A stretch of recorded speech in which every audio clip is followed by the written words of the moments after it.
Wake up, gamers, cause you're listening to Big Think Dimension with KZ Excellent, I'm optimistic about things. Dan and Bob Video Games, You see that mountain? You can fuck another man on that mountain. and Mr. Feel Hubert looks like a rat, but I still want to fuck him. here on GigaBoots. You know, guys, at some point my voice got stuck like this, and now this is how I sound. The person at Whataburger no longer respects me because I pulled up to the drive-thru and said, I would like a number one with cheese. They never did.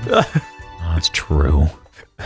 Whataburger is weird because I feel like they're the only place where you have to specify that you want your burger to have cheese, unlike every other place where it's the reverse. Thank you. Because, yeah, and it's like a 40 or 60 cent markup. And it's like, I ordered a cheeseburger. What? I thought that most of them these days were like, nah, I pay extra for the cheese. Bob, go to Wendy's. When was the last time Wendy's went, do you want cheese on that, sir? I can't remember the last time I ordered a burger there. Because their burgers are heinous at Wendy's. Whoa. First time I've seen someone complain about this who wasn't my fucking dad. Well, KZ, it's funny that you say that, because the reason I was thinking of this is that my dad got Whataburger this week and forgot to specify he wanted cheese and did not get cheese and was upset. Bob, My dad just says, no, I don't want the cheese. I don't want you charging me. Bob, What's up? the premium burgers at Wendy's are gross. The Junior Bacon Cheeseburger is a cornerstone of the American way, and I will not sit here as you insult it. The bacon may be fine, but that burger is bad. No, the Junior Bacon Cheeseburger is great. Whatever. Okay, where are you gonna get a burger from, huh? Where you gonna get a cheap burger from? Under $2. Tops? You're gonna get a burger under $2 from Tops, a place that our audience has zero chance of knowing. Yeah, probably. You fucking dick. Yeah, Stop what the lying. fuck is a Tops? Stop lying about what's on Tops menu, motherfucker. I feel like their burgers are around $2. They are not $2. And then Bob's gonna be like, Welcome to the final episode of Big Think Dimension. Everything breaks down around burgers. Looking up the menu for Tops hamburgers, a cheeseburger is $3.30. Oh, eat shit, okay. motherfucker. Whatever. It's Bob's like, so I lied. Whatever. a dollar extra for a burger that's like 10 times as good. Easy. No. Bob's like, whatever, Dan's poor. Dan lives in a park. I have a house full of Dan's things. How much is the Junior Bacon Cheeseburger? Is it $2? I'm like, oh, I live in a park, and Bob's like, how many OLEDs are in your home? And I'm like, I don't have a home. $1.89. Okay. Yeah. But it's gross. No, fuck you. It's not fucking gross. Okay, fuck this shit. People blow up Bob on Twitter. Defend the justice of the Junior Bacon Cheeseburger. At Giga_Bob. It's important. Maybe somewhere there exists a place where Wendy's serves a good Junior Bacon Cheeseburger that is not That place near us. is everywhere, you goddamn ingrate. Maybe there is a universe where we talk about video games on a video game podcast. That sounds preferable to this. Mr. Field, what While have you we're been all playing? angry and sad, No. let's start with the thing me, Bob, and KZ all played, Oh, no. Indivisible? which is Ghost Recon Breakpoint. Okay. Ladies and gentlemen, there was once a time in which I received an email from my contact at Ubisoft Content Relations, which they said, we got the upcoming AAA major release Ghost Recon Breakpoint. Do you want a code? And we can supply additional codes because it's a co-op game. I went, that sounds like a great idea. I would love to force Field to play this. I'm sure it's fine. I got 4 codes. We did that podcast. 12 hours later, reviews came out. It's sitting at a 57 on Metacritic. This game, I'm going to try not to use hyperbole. Oh, no. This might be the worst game this gen. Okay. Every hyperbole. I'm not using hyperbole. I still have no fucking idea how this game could be so much worse than other giant shitty open world Yeah, I've game. played it. I played like 2 or 3 hours. I didn't get that impression. Maybe it's something that doesn't come up till later. No, I played a little bit more. It's just everything feels so bad. Maybe I didn't play these other games and this is just how games feel. These big Maybe the open game world games. industry's ruined now. Maybe mean, you haven't played a Ubisoft game where you play it and it's like, oh, it's just like Smash on Wi-Fi. Yes. I think it's when I open the menu and it goes, okay, tap R1 and L1 to switch between tabs, and I tap R1 and go, did it not register? Do I need to press it again? Oh no, wait, it's just half a second of delay. I switched 2 tabs over instead of 1. Yeah, you can mash that switch tab button. It'll not even keep up. Yeah, Bob was showing me it keeps making sounds for every time you hit the button, but it only switches every second or so. In my 4 hours of gameplay, every single time I tried to get on a motorcycle, it glitched. Jesus Christ. Did you get any crashes? Well, every time I took a clip, the game shut down because it's always online. So you cannot even put your system into sleep mode. I clipped through the ground once, and I went to do the first main story mission after you get to the hub, which locks you into walking very slowly inside the hub, and I wanted to die. But I went and did the mission, failed, I got killed because I got a little bit aggressive and got shot to death. When I respawned, all the enemies were gone, and it marked it as mission complete. Oh, good. And played the cutscene and then moved on. This game feels like an unethical psychological experiment. What? It's like, what is the harshest we can be in making a game that is just oppressive and feels shitty with the goal of driving you toward spending money? I didn't have time to play it because of all the content I was making. Bob, tell me about your experience so I can hopefully corroborate a ground truth. I don't think I played it enough to see any of the parts where it wanted me to spend money. Because Okay. I did like the first few missions. I got to the hub. I left the hub and did like 1 or 2 more story missions. I didn't experience those glitches where I fall through the ground. Everything had massive input lag, like absurdly so. But The most of any Ubisoft game, I feel like. I don't know, man. It just felt the same as Assassin's Creed Origins. If only some people could test these things. Right, if only. I don't remember Assassin's, because I just touched this, because I played Assassin's Creed Origins for a little bit. I don't remember touching the controller and just going, ugh. Yeah, being a shooter really exemplifies how bad it is. Yes. Because your main thing is aiming a pointer. So you notice immediately. Coming off of Borderlands 3 was not a good thing for me. I did a couple missions, and then I'm like, I asked somebody who's was way further into the game than me because they like these games. I'm like, when do I start getting the mechanics? And you're like, no, that's it. That's the game. Like what you're doing, what you did in those first couple missions, you just shoot guys. And I almost had an aneurysm. I'm like, the game is just nothing. It's $60. It's like the shittiest, most basic shooting in the history of the world, and you just do that forever until the sun goes out.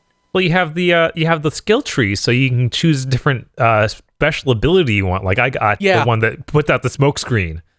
By the way, I really fucking like how they have some abilities that objectively make that game better locked up in the innards of the skill tree, like being able to use a parachute. I mean, that was unlocked almost immediately, wasn't it? I'm pretty sure that's something that it was. You need 2 skill points to get it. You shouldn't have needed any. I mean, that happens so quickly. Like that's after the introduction mission, you have enough points to get that. Yeah, but I bought 2 of the base skills and got an achievement for it, so I had to wait longer. I see. Raw. And everything. First of all, why can I go? Why are there MMO guns inside ancient tombs? Yeah, no, it doesn't make any sense. Also, I like how one of the trees is you being a sniper, but you still have to walk up to the guys you shoot from 400 feet away to get the skell credits on their body. Don't fucking talk about scale credits. Wow, that's smart. This is a minor thing, but like they show that intro with the Skell Technologies city, and it's just like Silicon Valley jerking itself off really hard. Uh-huh. And then they're like, oh, guess his libertarian paradise didn't work out. And I'm like, have you talked to a Silicon Valley asshole? I wouldn't really describe them as libertarian. They want to be the government, not be separate from it. But yeah, as far as the story goes, like it's a few notches better than Division 2 was. I wasn't like, my head wasn't spinning with being called the sheriff in town in the first 5 seconds. So what game did that happen? The best part of that game. that was Division 2. Okay. I was thinking maybe it was Assassin's Creed Origin, and you actually were the sheriff, and it made sense. You're the Sparta in town. You're the new Spartan sheriff in town. That's what we say here in Sparta. Where we get really cool kick moves. They're like that movie. You remember that movie from a long time ago? It was pretty cool. They're really tapping some stuff that just has a lot of potential. They Meet the Spartans. Yeah, they wrote Meet the Spartans in 2019. I guess that was 2018. God. You know, as bad as you may think Assassin's Creed's gotten, or Ubisoft games are in general, I don't think there's a single game from Ubisoft quite as bad as a movie. No, probably not. Yeah, I feel like they're rough and they could be a lot better if they had their priorities in we're going to make a video game using an engine that prioritizes button pressing. No. Oh yeah, that's another thing. When I booted this game, it's like, what graphical mode do you want? Fidelity or resolution? And I went, oh no. Right? Like, neither of those are what you want. I cackled. Never have I seen a video game not give me a frame rate option. It's always resolution or performance or graphics and performance. It's never, we can't make this game look good or run it at 180p. But yeah, the whole thing looks really, really drab. The rain effect is hilariously bad. Like, the game already runs at 30. The rain effect runs at 15 frames a second. I feel like Ghost Recon Wildlands must be better than this. I want to believe that, but I've talked to people who play both, and they're like, oh, it's like more the same. A lot of reviews all said this was way worse than Wildlands, so I don't know who to believe. Okay. Cocaine. I want to believe that. I also saw multiple reviews say this is worse than Anthem in every way, and that boggles my mind. I don't want to jump way ahead into news, but I have something that's literally going to have me stun locked for speech until I say it. Okay. Ikumi Nakamura, the creative director on Ghostwire Tokyo before that got canceled. Well, no, the game's not canceled. She just left. Right. Before she left, and the game's fine. It's fine. Yeah, it's fine. It'll work out. Don't worry, it's fine. Something will ship with that name. Yes. Why are you an evil villain over there? She just made a John Titor reference on Twitter. The time traveler fuck John from Titor. Fuck him. From early internet memes. I can't fucking... I can't deal with this. Because she made a joke about her timeline she comes from is the one where her game came out, and she realized she ended up in the wrong timeline. She made a joke about that, and someone goes, "Are you in the future?" And she goes, "My name is Ikumi Titor, and yes, I'm talking to you from the multiverse." I can't fucking deal with this. I feel like I fall through a wormhole whenever I see those tweets. John Titor. I can't. Okay. That's a good way to get off of Ghost Recon. Unless KZ needs to say something. Yeah, KZ hasn't said a word. I need KZ to say even one word. Bad. Okay. Don't be expecting content about this. I already uninstalled it. I posted a lot of funny pictures on Twitter. I think that's as much content as I can get. The children from that screen cap you posted have already become memes in the GigaBoots Discord. It is nuts. Are they emotes? They are totally horrifying. I haven't made them into emotes yet, but let me check if someone else did, because I responded with one and you said, "Don't steal my shit." Yeah, because I cropped it and posted it at you, and then you posted it at someone else on Twitter, and I was like, hey. Nope, that was mine. I took that one. I took the girl. Let me see. I can't find the emotes. One moment. Anyway, I haven't tried it. I'm interested in checking it out just to see how bad I think it is. I don't know if I'll get around to it. You have a PlayStation 4 Basic. Yes. That's going to be nightmarish. Yeah, probably. What if it's more optimized for that than it is the Pro? Because the Pro needs to run in high res or high fidelity mode, and then the regular gets to run mode. Yeah, it might. That wouldn't surprise me if that was the case. Maybe. I bet if I roll in there with a PS4 vanilla, they'll probably be like, "Hey, you're the new sheriff in town." Yeah. Then your PS4 bursts into flames.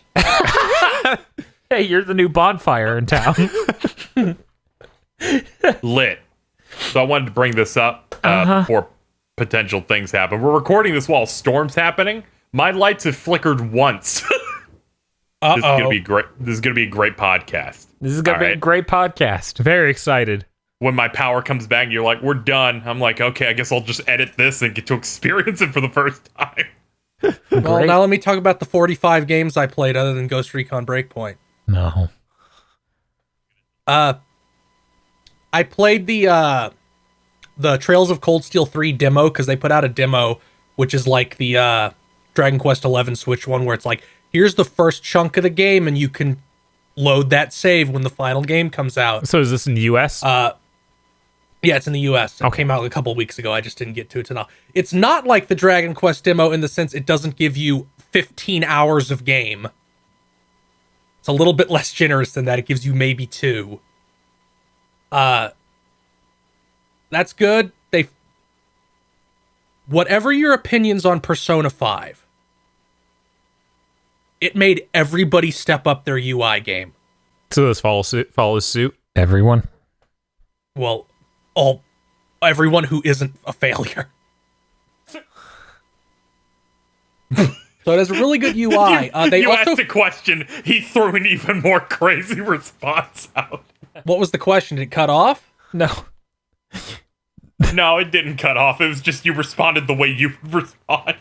Oh, yeah, okay. Well, don't say, wow, Phil, you responded the same way you always respond. This time special. I was like, globalizing statement. You're like, galacticizing statement. And I'm like, whoa, you can go that big with generalizations?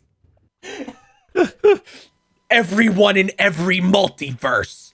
They fixed some balance. I wouldn't call them like gameplay problems, but they fixed some unbalanced things from the first 2 games. Because they had a system where you could hit an enemy from behind, and you would start the fight, 1, with all your characters going first, 2, it filled up your super meter like by like 30%, and 3, it did like 30% of the enemy's health, all of them. And it was really easy to back hit enemies because it was a game that ran on the Vita. They were games, the first 2 were also on the Vita initially. So you could walk like 5 steps away, the enemy would go, "Oh no, I can't go that far. I can't be in the same screen as another enemy. I'll turn around and walk back to my spawn point," and you just hit him in the back, and you do that for every single fight. In this, they took that away. So now you have to hit a special button to do that, and it has a meter, so you only get to do it some of the time instead of all the time. That game's localization seems fine. Nothing, there was no Ys 8 moments where it's like, you don't know what the fuck you wrote. No editor looked at this. There's none of those moments. Big hole. All the original voice actors are back, except Ashley Birch is no longer in this game series, because she was Aloy in Horizon Zero Dawn, and now she's too good to do an anime game, which is fine because her voice was bad and her character is terrible. Jesus Christ. Jesus God. Fuck. This got the knives. Well, no, I'm not saying her performance is bad. I'm saying this character is a disaster, and the voice she did it was perfect for the character, it still made me wish I was dead. I thought you meant her entire voice. I don't. Right? No. It's like me, Bob, and KZ watch as Phil murders a stranger on the street. I have no issue with Ashley Burch. It's just that she played the annoying little girl character and did a really good voice for the annoying little girl character, and every time I heard that voice, I wanted to stick a spoon in my eye. So is that character but gone, she- or? No, she's still there, but it's just not her voice anymore. Okay. The characters in the demo, they just don't talk. Presumably because they don't talk in that scene, not that they somehow cut out. They didn't clap trap her, presumably. And she now no longer has any lines because the voice actor changed. Putting them in the claptrap dimension. Big clap. But they made there's a bunch of polish, still basically the same systems as the first two games. There's a few things that are new, which make the game more interesting. Like you have a thing now where a character can issue orders to the party that cost a resource. It's like a big party-wide resource that you use to do team attacks. You can issue an order using them, and it gives everybody a buff that does not use up a turn to do the buff. So that's a nice new element of strategy. Unfortunately, none of the giant mecha fights were in this demo. I was hoping to get at least one, but I guess they wanted to make you wait a little bit before showing you that. That looks good. Comes out in less than 2 weeks. By the time you hear this, it will be, I guess, 1 week after the day this comes out. So look forward to that. Same time as Call of Duty? I guess it launches October 22nd. Okay, it's 3 days before. Activision quaking. Yes. I mean, I don't think a weird weeby JRPG and Call of Duty have that massive a crossover anyway. Yeah, they're probably not going to compete too much. It's fine. I also finised Code Vein. Maybe I'll be before taking that to we jump GameStop into tomorrow. yet another one of Phil's games. Dan, didn't you say you wanted to talk a little bit about Indivisible on the regular podcast? Yeah.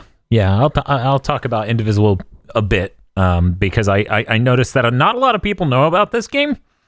And unlike every other game I've opened discussion channels for on our Discord this year, this is the one where so many people have been like, what is this game? I'm like, fucking what? How does no one know? Indivisible is a game that we recommended people back on Indiegogo 4 years ago when it started development, based on a really strong demo they made for it in 3 months. It is made by Lab Zero, the people who made Skullgirls. And the creative director, the story head and director in general is Kinoko, who does a lot of art. I retweet. And this game is fantastic. It is a hybrid turn-based / action RPG game in the style of Valkyrie Profile. You have a team of 4 that you do your battles with, and each one is set to a face button. You get action points, which you will eventually upgrade to get more action points.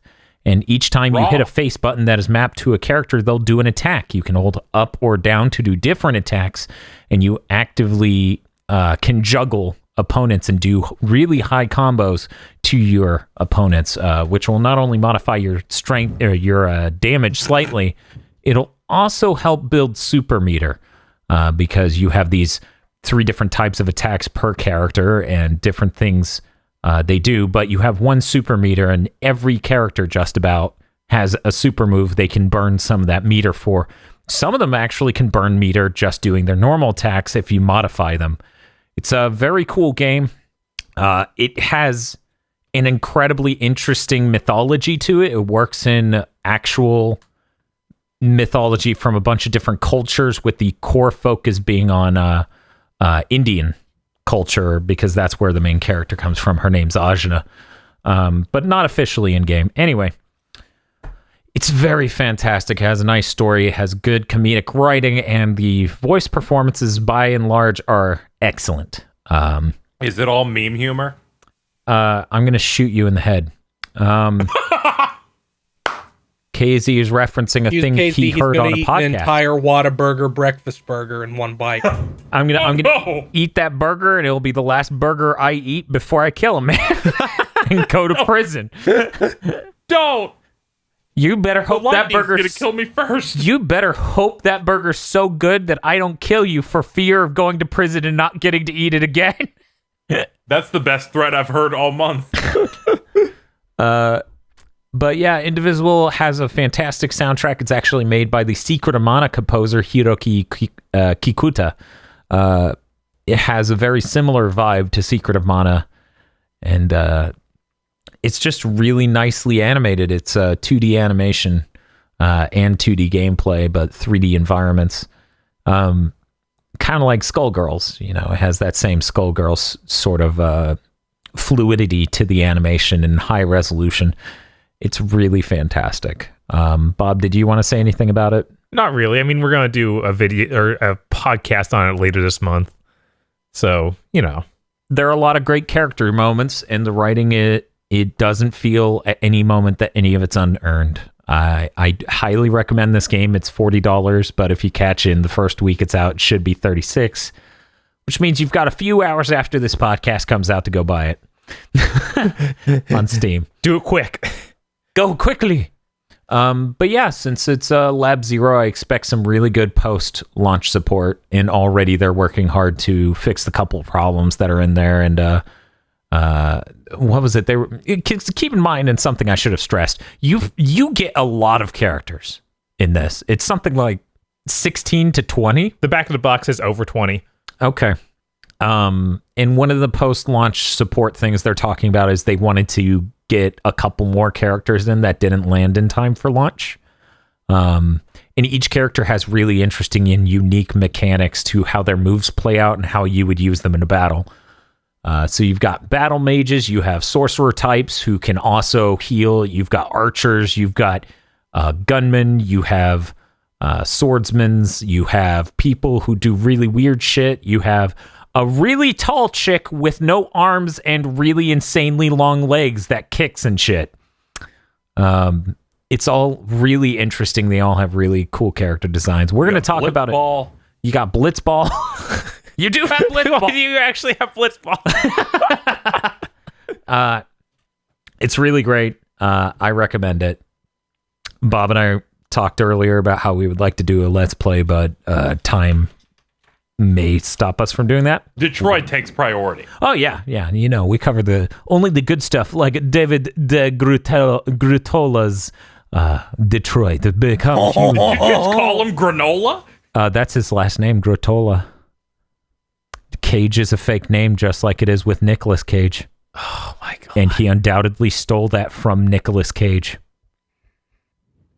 Casey's dead. I killed him. No, you can still hear the thunder coming out of my microphone, which will be edited out. Good luck with that. I hurt my co-host today. Anyways, but yeah, Indivisible's great. Had a fun time with it. Bob, did you play anything that isn't Breakpoint or Indivisible? No, I really didn't. Those are the only two games I played. Casey, did you play anything? Okay, let's see if I can get through this without me dying. I finished up Final Fantasy XIV Shadowbringers. I finished that. Shut up, world, motherfuckers. Wow, that was a big one. Yeah. Yeah, it was. I finished that. It's great. It's the best Final Fantasy thing they've put out in the past 2 gens, I think. It is fantastic. Mighty high bar they put out.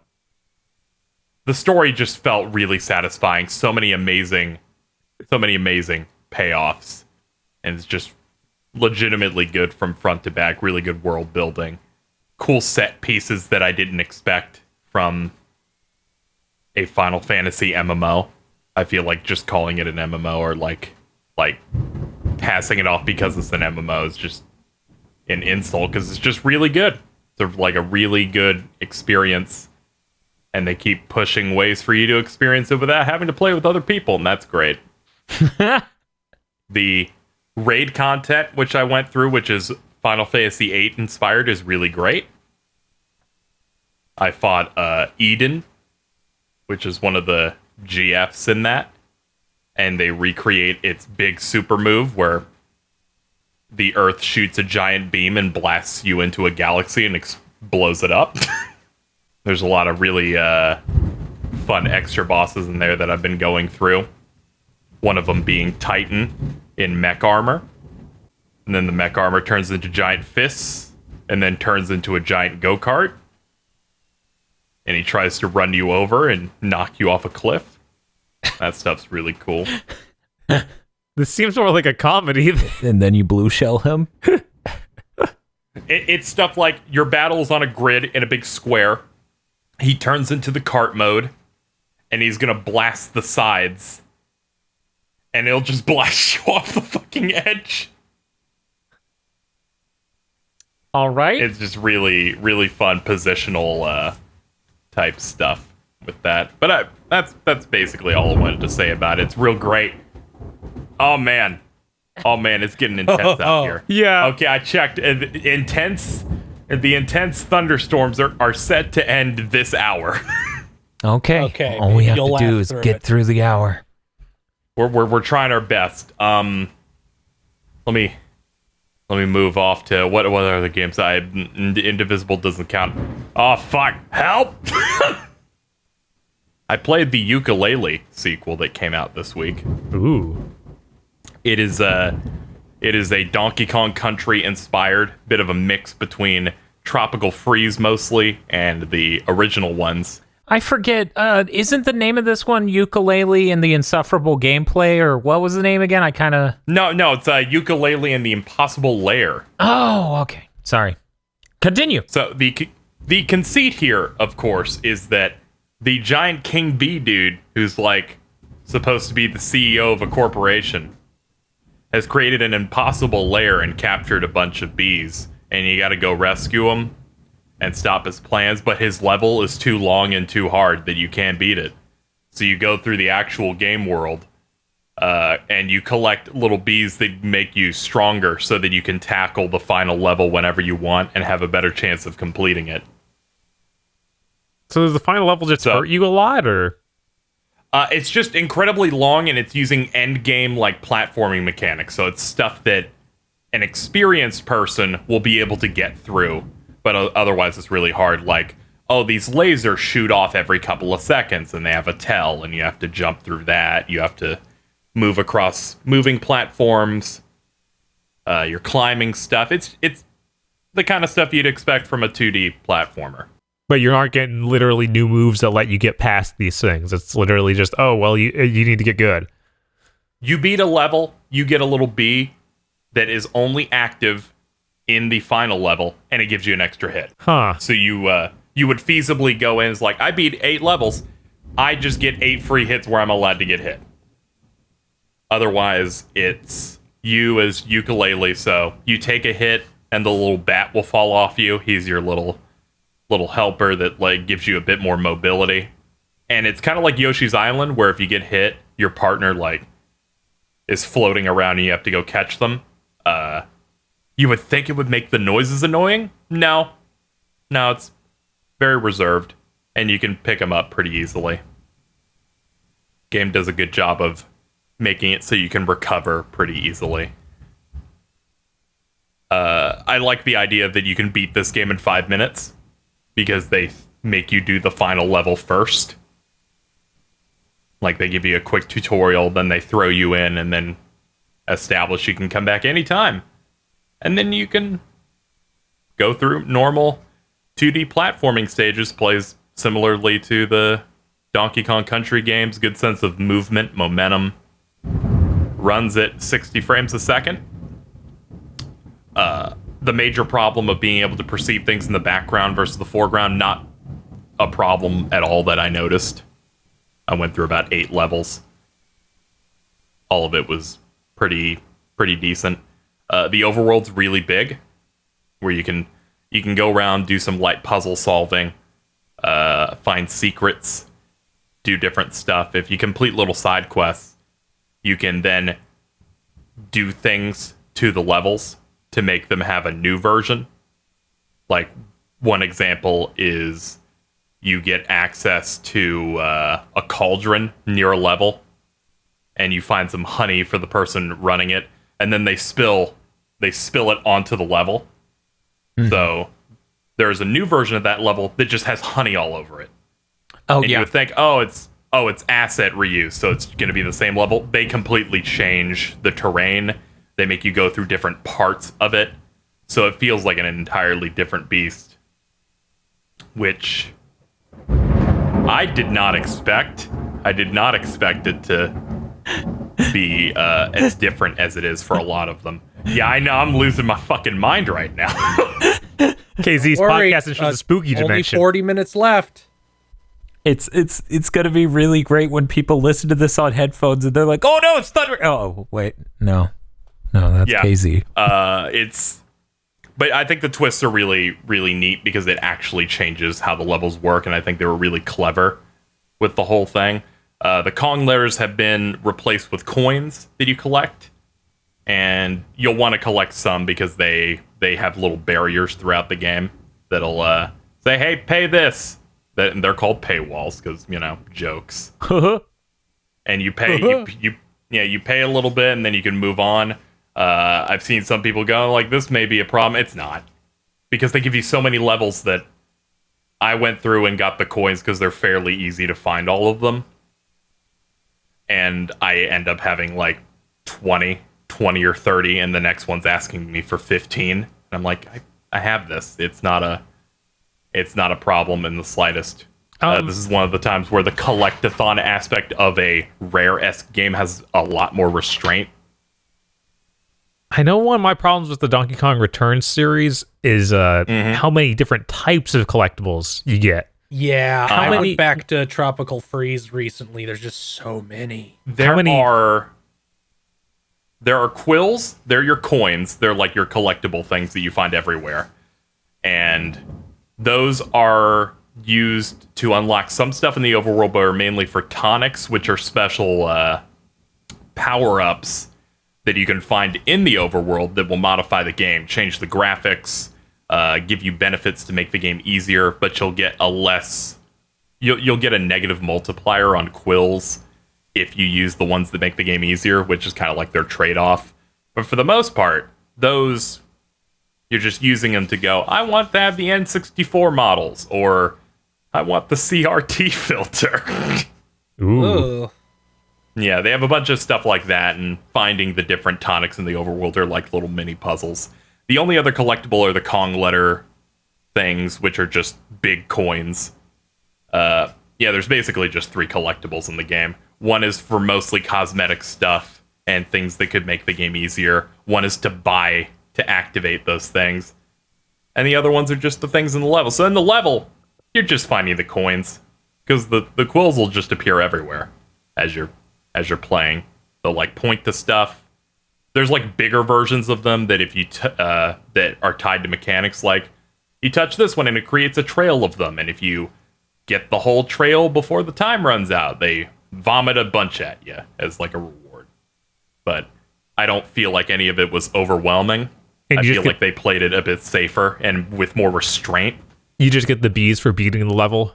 Is that right? Yeah, they're like in a little honey hive glass cage, and you roll into it, it shatters, they give you one. They each have their own name that's a bee pun name. Well, that's neat. Yeah, that sounds surprisingly okay. I feel like they played it incredibly safe, showed a lot of restraint.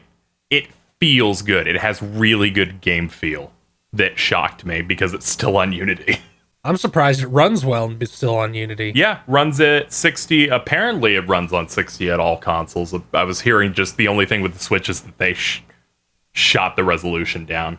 Yeah, you have to. Yeah, I was going to be like, bullshit, that runs at 60 on the Switch. No Unity game runs at 60 on the Switch. I was hearing 720 60 was the target over there. That sounds a little bit more plausible. I mean, something that helps this compared to most games is that the Switch's CPU light. Like, the funniest shit in the world is that the PS4 and Xbox One, they have weak CPUs. The Switch might as well not have one in comparison to them, even. A game like this, you can't turn the camera, so, you're not constantly streaming in new assets and complicating things on that level. So at least it makes it easier. So I'm glad it's running at a stable 60. God knows I would definitely like the original more if it locked 60 on consoles. Yes. I felt like when I played the little I played of the original Ukulele, I don't feel like it ran great at all on PS4 Pro. No. I don't think it even ran at 60 on my computer, which is like ridiculous. This just ran great, felt great. There's this feeling of momentum when you like go into, because you can do the big like Donkey Kong Country like roll, and then if you let go, you're just in a new animation of a different running state, and you can just keep this momentum, especially if you like roll into a pit, you can then jump off that. Yeah, I saw that they kept that in, which I don't think Donkey Kong the Returns games did, which I was always disappointed by. Or if they did, that the controls were so annoying that you couldn't really do it, which is the roll off an edge and then jump in the middle of the air thing that the old Donkey Kong Country games let you do. Yeah. Yeah, I'd say this is of a similar quality as the Returns games they've been putting out, but it just doesn't have the production values. It doesn't have the set piece stuff of an entire level is exploding behind you as you're shooting Who did out the of cannon. music for this? David Wise. Oh. It's both. It's Kirk Hope and David Wise. Yeah. That's a guy debuff. Bob's just stabbing me with a knife. He's like, yeah, it's got the Kirk Hope debuff. And then he just looks like the fucking Dragon Quest Holy meme shit. with the 4 guys with the dumbass faces. I look over at him and he has the worst, ugliest troll face in the world. I'm just thinking it's the fucking Dragon Quest guys, but they're all mumbo faces. Oh, no. Speaking of Mumbo. Oh, no. No, Dylan already sent a tweet of that. Oh, damn. Never mind then. Disgusting. It's the... But yeah, this game has been really pleasant, very solid. I guess the negative points of it would be most of the enemy designs in Ukulele are terrible. They're just these weird generic troll-looking goblin things, and it's like one step above knack enemies. So it's one step off the floor. But the actual characters with real designs, like Trouser, which is a snake in pants, is still incredible. Yeah, I remember that being a strong character design when we played the original. I forgot about that. That's so good. Yeah, I feel like if you're looking for a 2D platformer and you're willing to give that a try, I would say pick this up. It runs good. It feels great, and I was really hoping that they would improve with their next game, and they really did. If it stays to the same quality, I'd probably give it like an 8. I don't see many problems with it. I'm hoping they keep up this momentum of just making good throwbacks and not bad throwbacks.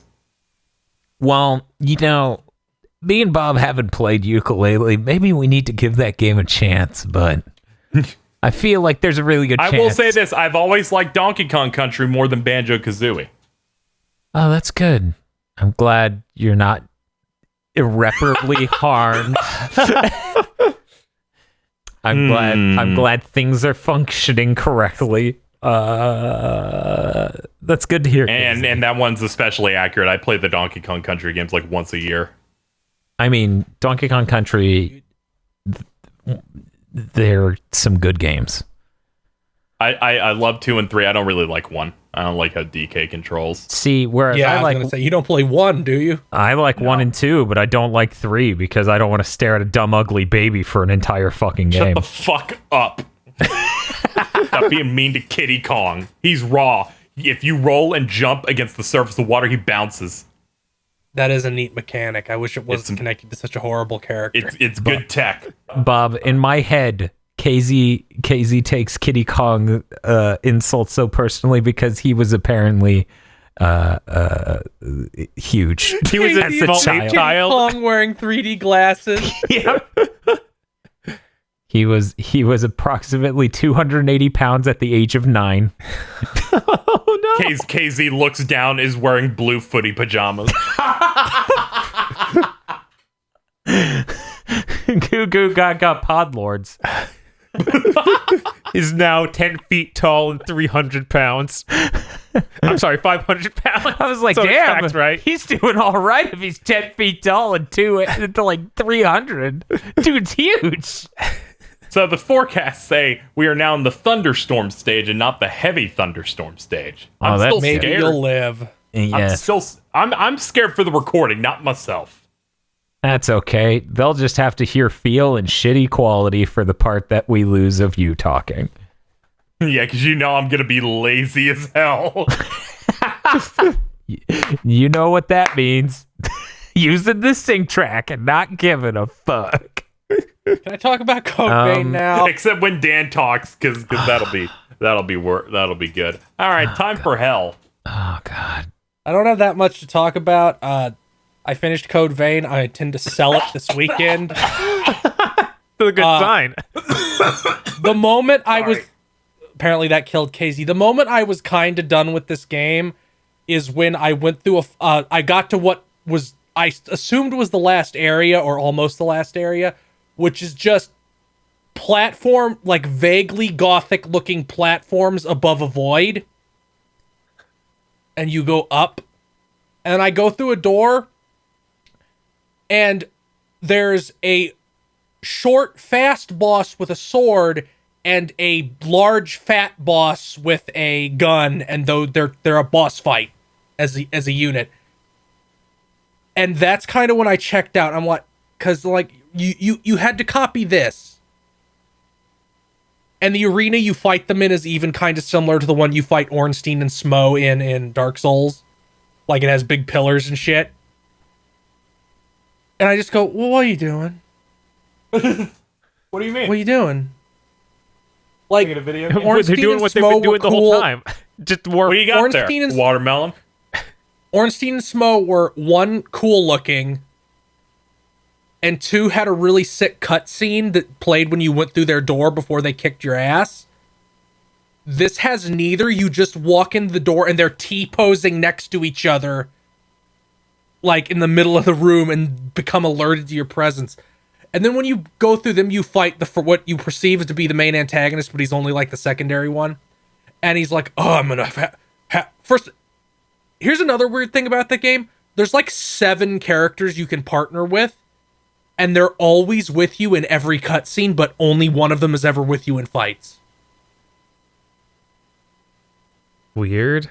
So it'll be like, we're gonna stop you, and you have like the whole RPG party that's like 8 people facing down the antagonist, and then a fight starts right then, and it's you and one other guy. And then you kill him in 5 seconds because I'm using a greatsword build. So this game has a couple problems just beyond being mid.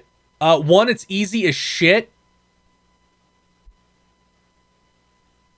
2, the best weapons are the weapons your partners are using. So if you're going to use good weapons, you just end up using these same looking weapons. 3, this is made entirely with God Eater assets. So every single area is destroyed city. Like, here's the destroyed city that's on fire. Here's the destroyed city that's ice. Here's the destroyed city that's sand. Here's the destroyed city with the largest door of all time. I just remember that in the beta where the doors are just so huge. Yeah, they are. Yep. Code, I think I have to negotiate this game's score down lower. Oh, yeah? Because I said 6.5. I think You're it's supposed just to a negotiate 6. with who? You? Yes. I think it's just a 6. Ah. Yeah, you negotiate with yourself. Like Yeah. how Bob negotiated with himself until Astral Chain was a 6. That was me trying to push him to negotiate so that I wouldn't be the only one giving that a 6.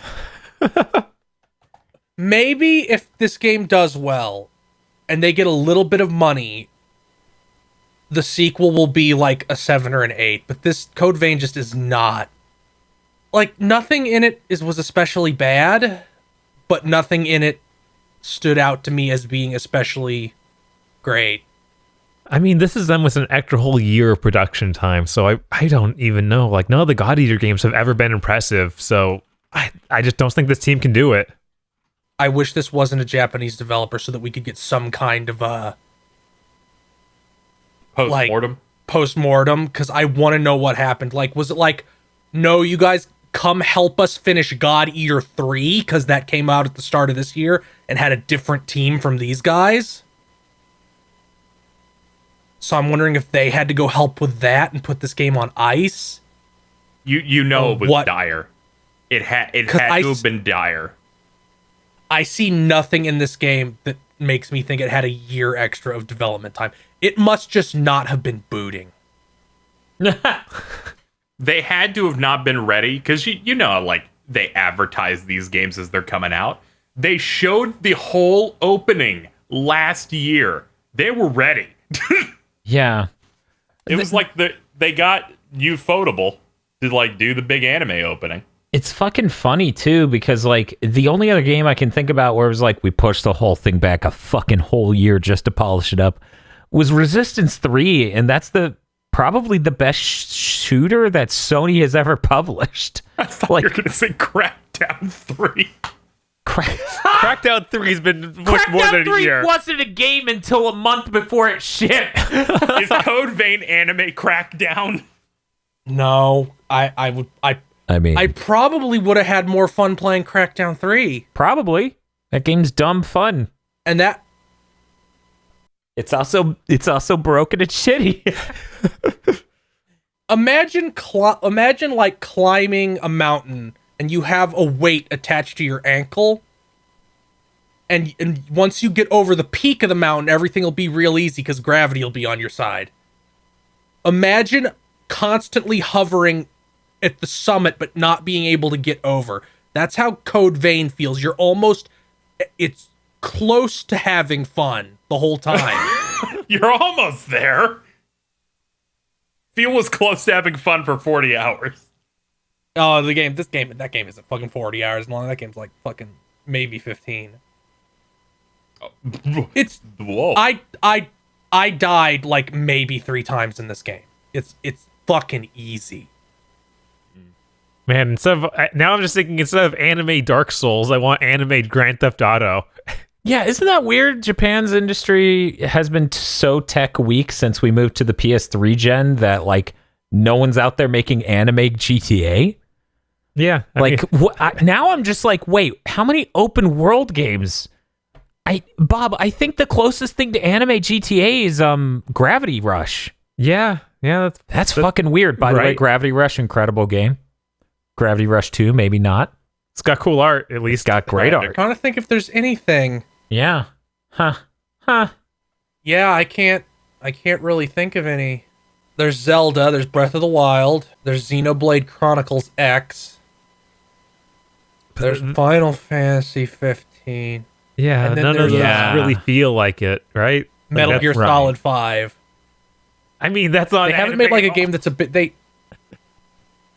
What you're telling me is anytime a Japanese dev's gonna make an open world, I'm gonna be upset unless it's fucking Nintendo. Has Nintendo done an open world? Zelda. Oh yeah. Yeah, Breath of the Wild is. Or I'm sorry, that's an open air game. Sorry. I'm upset at most of the Western ones. So I think being upset at the Japanese ones is I'm just gonna be upset at these big open world games. Yeah, it's usually a bad idea, but it'd be hilarious to see someone try and tackle anime GTA. Anyway, I also played a bunch of Tony Hawk games, but I'll talk about that next time, maybe. Cool. I will say, Dan, when you play Underground for Tony Hawktober, keep an eye on the NPCs, because if you're a little bit far away, they're T-posing until you get closer. I noticed. Oh yeah, no, I love shit like that. I love shit like that. I feel bad for the cop. I will say that American Wasteland is way better than I remember. I was hoping. I'm looking forward to playing it. And those maybe it's because load times now commonly go 45 seconds or more. But I'm like, oh, it's a 15-second long hallway I grind through. That's not so bad. I do think it's a little bit weird that you can get off your board, and you can like combo off your board now, which feels like a crutch. So it's like get 50,000 points in this one combo off this one thing. You're like, okay, I'll get off my board, and do 5 backflips, which instantly gives me a +5 multiplier. Then I'll grind the rail. Yep. Which feels like it's cheating a little bit. That is a little weird. Why would... I think they took that out immediately. That was not in Project 8. Yeah, it wasn't. But they took out cars and shit in this. You have bikes, though. Okay, I mean, the cars were bad. But the bikes, they just directly copy-pasted the gameplay from the BMX game they were making at the time that was also branded with a person's name. I'm trying to remember what the name was. Yeah, I can't remember either. Dave Mira Freestyle it was Matt Hoffman's Pro BMX. There you go. It even had a similar logo to Tony Hawk, so they basically copy pasted that gameplay into a Tony Hawk game, and it's fine. I was gonna say, does that even work? Are level set up at all for the bikes to work? There's special missions you have to use a bike for. Okay. But I don't think you can just like hop on a bike and do everything. Like the normal challenges aren't made for a bike. It'll say get off that bike if you try to do one with a bike. It's not like Tony Hawk's Underground where they're like, fuck you, we dropped a truck here. Just do it on this skateboard map. There's also do a the only real problem with the game is that it's just there's so many tutorials and they don't give you basic stuff that would be basic to anybody who knows how to play this game until you do the tutorial. Like you can't spine transfer until a guy teaches you. What? You can't wall plant until a guy teaches you. You can't boneless until somebody teaches you. Is this all really near the beginning of the game at least? Yeah, this is all the first chunk of the game, but it goes on like a couple hours. Oh, like where I'm at now, I'm a couple hours in. I can't do tricks while manualing. I can't like mash square or triangle and do the stuff because nobody taught me how to do that yet. Is it because this was cross-gen and they planned for like maybe new people were getting into it? Is that maybe I assume that's what it has to be, because like every single thing that isn't the basic Tony Hawk 1 gameplay they teach you. That is bizarre. I do remember that. Like here's how you rail stall. Here's how you nata spin. Here's how you manual. Here's how you they don't teach you that one because that's just a normal trick. It's left and circle, KZ. It's always left and circle. Yes. I don't know why you would pare it back that much. You'd think they'd just be like, okay, those moves are there, but we will still teach you. Not, you can't use them. I assume they just decided it was a smart idea because there's so much shit in this game. It's like now you can spine transfer, but you can also bank drop over any ramp and land on the ramp perfectly because you get insane amounts of air in this game and can do like a 900 off anything. What? All right. Yeah, it goes in pretty hard. With Underground 2 on, like the amount of air you got like tripled. So you basically fly. This is the real Tony Hawk's Underground 2 because it's more focused on actual skateboarding instead of mini games. I also played the last gen version of Project 8 a little bit, and I have the next gen version coming in the mail. But that's a rough game. Yeah, I've never played that one. I think I rented it from Blockbuster. There's a grind that they want you to do in the very first area that doesn't work on the engine they used in the PS2 version. Oh no! Which I learned by watching the Rad Rat review for Project 8. Because Dan got in my brain, and I'm like, I have to go watch that. But that's all. I gotta cut this off. So I'll talk about Tony Hawk more next week when I play more Project 8. And hopefully finish American Wasteland. Because I finished Tony Hawk 3 and Underground 1. All right, so we just need to wait for Dan to get back from the bathroom to do the what are they? The Pod Lords. Yeah, that's them. Yes. After he has his little potty waddy. Yes, the Pod Lords, such as Danny Richardson, Not Gack, E. Lee Broyles, Dandy Cageford, Corey Brown, Dank, Mormons, Red Blaze 27, Shadow Jucifer, the True Self, Suzu Shiro, Maddie Emily Moe, Emperor Zero, Ramicus, Crystal Pen. Correction, it is in fact Hucktober. You know what that means. It's time to stick a skateboard up your dick.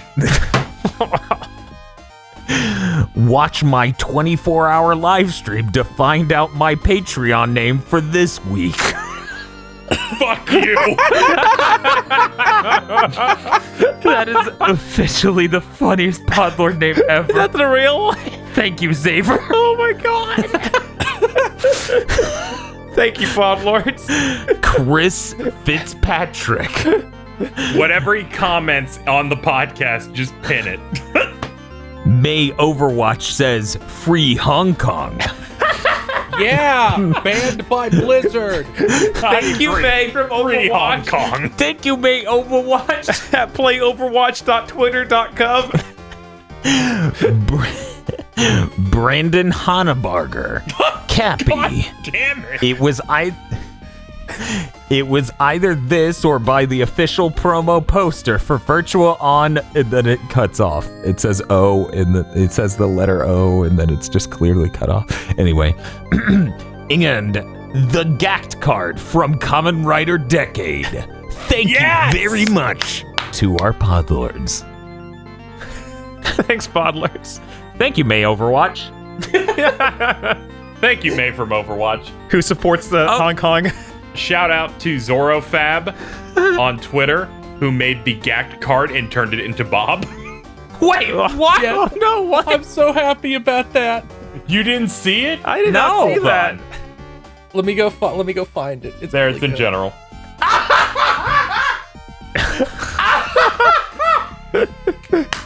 I'm posting it on Twitter again. Please cut that into the video. Okay. Oh my god. Man, who would watch a 24-hour live stream to find out that guy's now hold Patreon on. name? Now I have no idea what you're talking about, but I wanted to do a little bit of role play here with Bob. Oh, sure. Oh, okay. All right, Bob. Here's the situation. You are now the head of a video game company, director of a new big game. You are somehow creating what is going to be the next entry in the biggest monster collecting video game on Earth.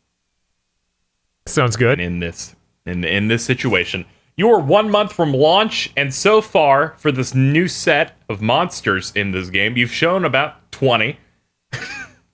And it's a bit low. We're about a month away from the launch.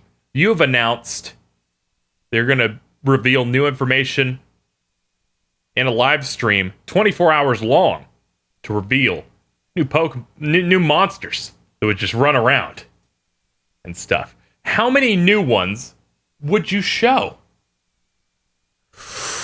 I'd probably show exactly one. It would be the monster from Monster Rancher with the big eye. I think you're going too far, Bob. I think we should show 0.5. Yeah, Okay, maybe we don't even number see the one. monsters from Monster Rancher. Why 0.5? Also, why the eye from Monster Rancher? I mean, don't be greedy. We don't need to show a whole new monster. Maybe just a new version of a monster they You're already right. know. You're right. That's why it's the monsters from Monster Rancher. Now, He's would out you of be focus. interested? Would you be interested in showing a trailer at the end of your broadcast, or awkwardly cutting it out as soon as a monster is shown without giving them their name? Probably not even tell him the name. I feel like that's giving away too much.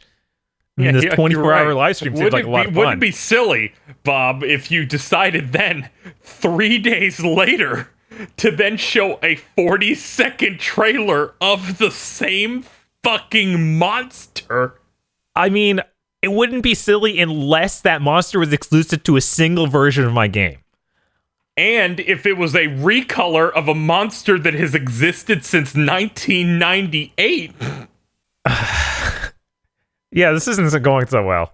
So Pokemon had a stream this week. It was 24 hours long. They were showing various Pokemon. We've learned about old ones that will come in. like Phantom, Pikachu. Whoa, Pikachu's in this game? I had no idea. Who fucking saw that coming? I guess he wanted to go on vacation. I fucking love Pikachu! Pikachu is a slut for vacation. I mean, true. Thankfully- Pikachu loves surfing. Did Now, you not get I that was- VHS?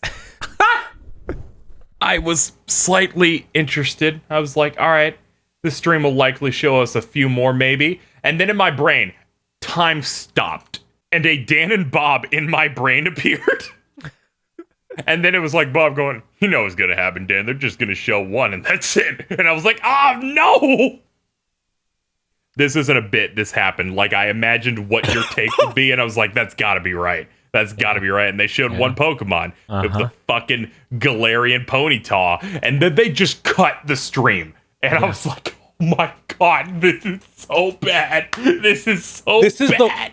There's like 15 new Pokemon in this game. What was the rest of that stream? Does anyone know? I didn't want to buy fully in. I will pull up the thing. Sarah B, the one person runs that website. He had to stay up for the whole fucking thing. Oh. But yeah, was it just random nature shots? It's just a still view of a camera, and sometimes something would wander into view. Oh my Yeah, it's God. like a little CG video. And occasionally you Somebody see had to a bush thing or a Pokemon cry in the background. Someone's like, I know that cry, it's Phantom. Oh my God. It's that shit. I'm trying to find exactly... Because I heard it was something like a nature documentary. I thought that it was going to be like, oh, we're going to like talk about the region and have panning cameras showing You mean cool you areas. thought it would be something instead of nothing? I know. This is... I wanted to believe they'd do it similar to the Death Stranding one, where it was like a stream of nothing, but then eventually it'd end with a trailer. This just ended with one. Bye. Looking at the stuff. One. Oh, okay, they revealed 2 Pokemon, but one of them doesn't count. They showed off Impidimp, but Impidimp, despite not being in any trailer so far, has been seen since E3 demos. Well, KZ, look. Yes, Dan. I think you're being greedy. Okay? Here's why. I hate this. The roles are reversed. I'm going to kill myself. You're being greedy. They showed you 5% of the new Pokemon. Why would Dan, you I want don't them? believe you. I don't believe you. Turns out there's just a bunch of secret Pokemon, and this time it's all a secret. You got to play the game and see them. On the second playthrough, the Pikachu talks. Fuck you. The continuity makes no sense here. Someone's going to be like, I don't know what the fuck this means. 5 weeks later. Oh, I get it. I didn't even know that Impidimp was a Pokemon. I thought it was just like the Game Freak Goblin there to ruin the stream for you. What's an Impidimp? Like, because it doesn't look like a Pokemon to me. His name I is thought it was just some Masuda. bit. Impidimp? Oh my God, look at this thing. He looks Yeah, I didn't fake. think that was a Pokemon. Wait, okay, 1 second. I'm looking it up. Impidimp. I'm going to guess how to spell. What? Yes. Guys, if anyone had shown me this in the last 4 months, I could have told you this game was going to suck. That was shown at E3. I have a request, audience. If someone could, at Dan, Bob, Phil, and myself, a Photoshop of the Lucky Luciano. You know I had to do it to him, but it's just Impidimp. Is Impidimp a legendary? Do you think he's a mystical Pokemon? No. Okay. Because look, They like showed him in the gym for like the water gym.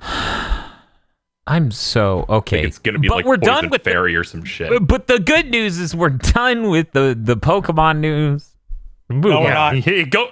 wait, what? There's more? So, the Pokemon Masters producer has apologized for several problems with the game, including lack of content, unappealing rewards, poor usability, overall battle difficulty, and overall game design. Suicidal ideation, diarrhea. Basically, he apologized for the Go entire game. ball. The whole game. He was just like, oh man, we really made a stinker here. Oh well. With the latest patch, we uninstalled the game from your phones. That's probably better than what it'll actually be. Breaking news is a bad gotcha. But Pikachu's in it. And he talks. Pikachu loves going here. I'm gonna rip out Dan's vocal cords. Phil, tell me about something that has literally fucking nothing to do with Pokemon. Okay, Blizzard decided that they really love the taste of China's boot leather. Oh, this news is depressing. Blizzard joined the I'm in communist danger. KZ, the socio-economical state of China is a lot more complicated than a simple label, so let's not get into that. So there was a Hearthstone event this weekend. Yes. And Chung Wai, Blitzchung, the Hearthstone Grandmaster, won. And in the Hooray. interview after he won, he said, "Liberate Hong Kong, revolution of our time." Blizzard proceeded to shit their pants. They negated his win, took his prize money, and banned him from the game for a year, then fired both casters who were interviewing him. That's extra fucked up. One, he was wearing the gas mask that many of the protesters were using and had. To And hide the their two identity. casters knew this shit was bad. Like, they ducked under the table like, oh, I can't associate with this. Oh, no. And they still got punished for it. That's fucked. Things have started to go really badly for Blizzard since then. Yeah. Yeah. Good. Everybody is shitting on them. That's the first bad thing. And it's like a thorough and nonstop shitting. Just I have never seen a situation or a blowback this hard in with something games related where I haven't seen a single person on the side at all. So many people started deleting their Blizzard accounts. Blizzard disabled the ability to delete it. Is that claiming legal? it's no. No, it That's isn't. why they're claiming it's actually. technical issue. That's why they're claiming it's a technical issue. But I have people who were like, I'm going to delete my Blizzard account, sending me pictures. Here's me trying it this way, not work. Here's me calling in. I sent them a fucking fax of my photo ID. They said, no, sorry, that's ineligible. I can't tell what it is. Jesus Christ. I was listening to a podcast, and there's a former Game Informer employee who has a friend who works at Nintendo's like call centers for stuff. They're getting slammed with requests to cancel their Overwatch pre-orders because people don't want anything to do with Blizzard right now. It's actually that bad. People are calling in to say, I'll buy anything else. Just can you just roll this back? Firstly, let me say to anyone who did that, thank you. Thank you. Legitimately, that's what they need. All they care about is money. You need to communicate that. And that's doing more work than bitching on Twitter. So I'm really happy that people are doing that. There was also a walkout today at Blizzard because the employees are fucking pissed. And Yeah, here's I a would really be good sick thing to my that happened stomach. just Yeah. tonight. That happened just tonight while we're recording this. The Collegiate Hearthstone Championship, American University held up a free Hong Kong boycott Blizzard sign and was cut. They cut away. And now Blizzard said, well, we decided we're not going to penalize them. And the team said, oh, you're not going to penalize us? You're a fucking hypocrite. We forfeit the match in the season. Fuck you. Yep. Good. Fuck them. This is one of those things like, it's impossible to talk about any Blizzard game ever again without this looming over it. Yeah, no, this is an insane scale of fucking problem. This isn't they censored their game for China. Ooh. This is fucking Hong Kong we're talking about. This is bigger than that shit. This is bigger than they can't put a skeleton in their game because China's scared of skeletons, which I know they're not scared of skeletons. Don't fucking comment that. It's fucking I'm insane. scared of skeletons. Well, yeah, because Never has an American company so openly just been like, "Fuck you, China money." yeah, They on the Chinese version of Twitter, I think it's called Weibo. They posted an apology to China. Jesus fucking Christ. Speaking of which, Weibo is basically China's Google, for anyone who doesn't know. They're the biggest search engine. They're in everything. Anyways, KZ, what? From the time that we are recording this, we are exactly 3 weeks away from BlizzCon. Yeah. What was it? Somebody, right after this broke, within a day, someone fucking put up the image of the guy of, is this a late April Fool's joke? And they're like, will he make a return? That will be everyone. I've just seen so many people. I know. People are like, I gotta bust out my May cosplay that supports Hong Kong, and then people going, I'm going as Pooh. I hope the plan to get Overwatch banned in China works. Yeah. That'd be fucking incredible. Are they just not going to take questions at BlizzCon this year? Because it's going to be like, what's your question? We have to screen them. Oh, it's about this or that. Okay, you can talk. Fuck you, Hong Kong.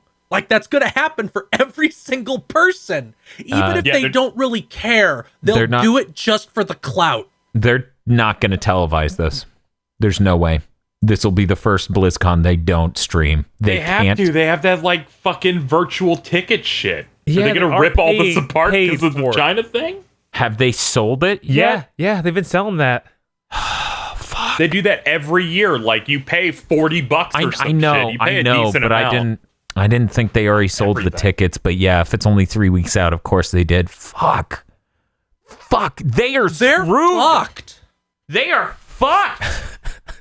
God, I've never seen a company fuck themselves so hard. This is the only way this could be worse is if BlizzCon was next week.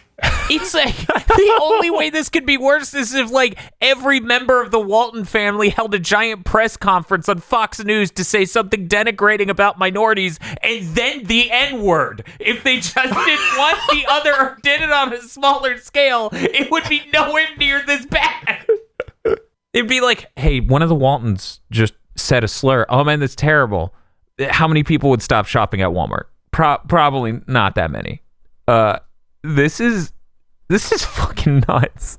They're so tragic. Screwed. They're so screwed. Nothing can save Fuck them.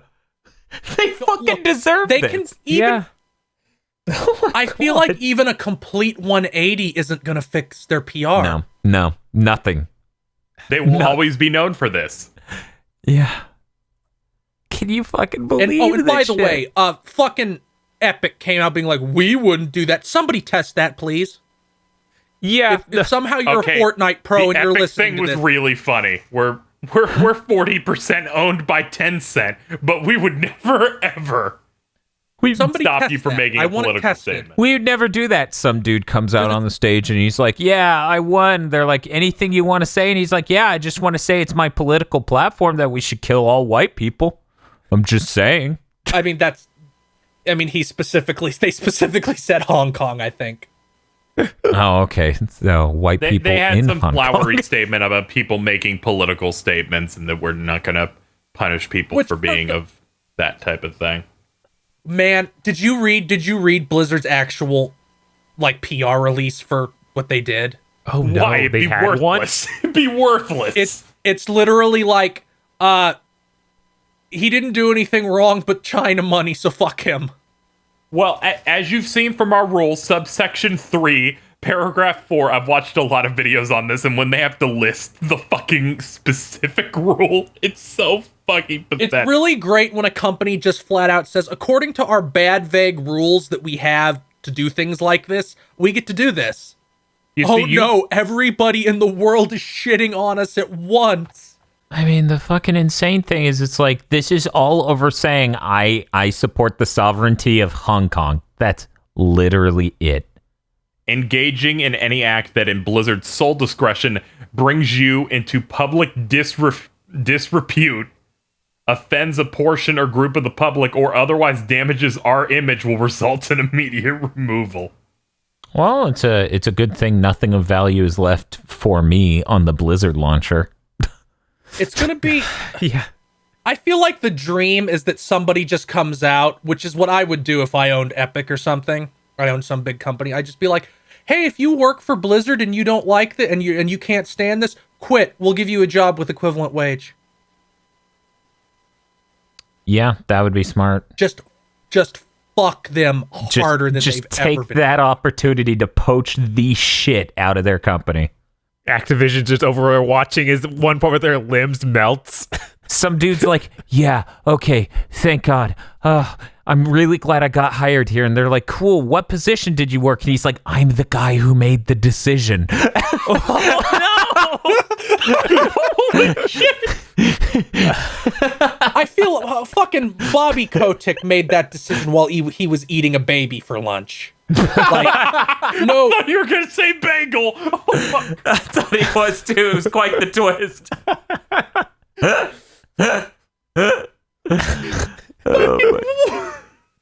Bobby Kotick, the main villain of Death Stranding. Baby Eatsman? Yes. This shit's hitting all like the major news networks and shit. It's so bad. They're so fucked. Well, it's cause they did it at the exact same time the NBA decided to lick boot too, and Apple, and now this whole thing has spun into a news cycle of let's laser focus on all the ways. So I think our stance as a podcast is pretty solid here. I think people have gotten the news and gotten our opinion. Get to work on that May fan art. Hey, I'm a big fan of Hong Kong, all right? Neo Hong Kong and G Gundam was raw. I'm a big fan of May Overwatch and her cool face mask.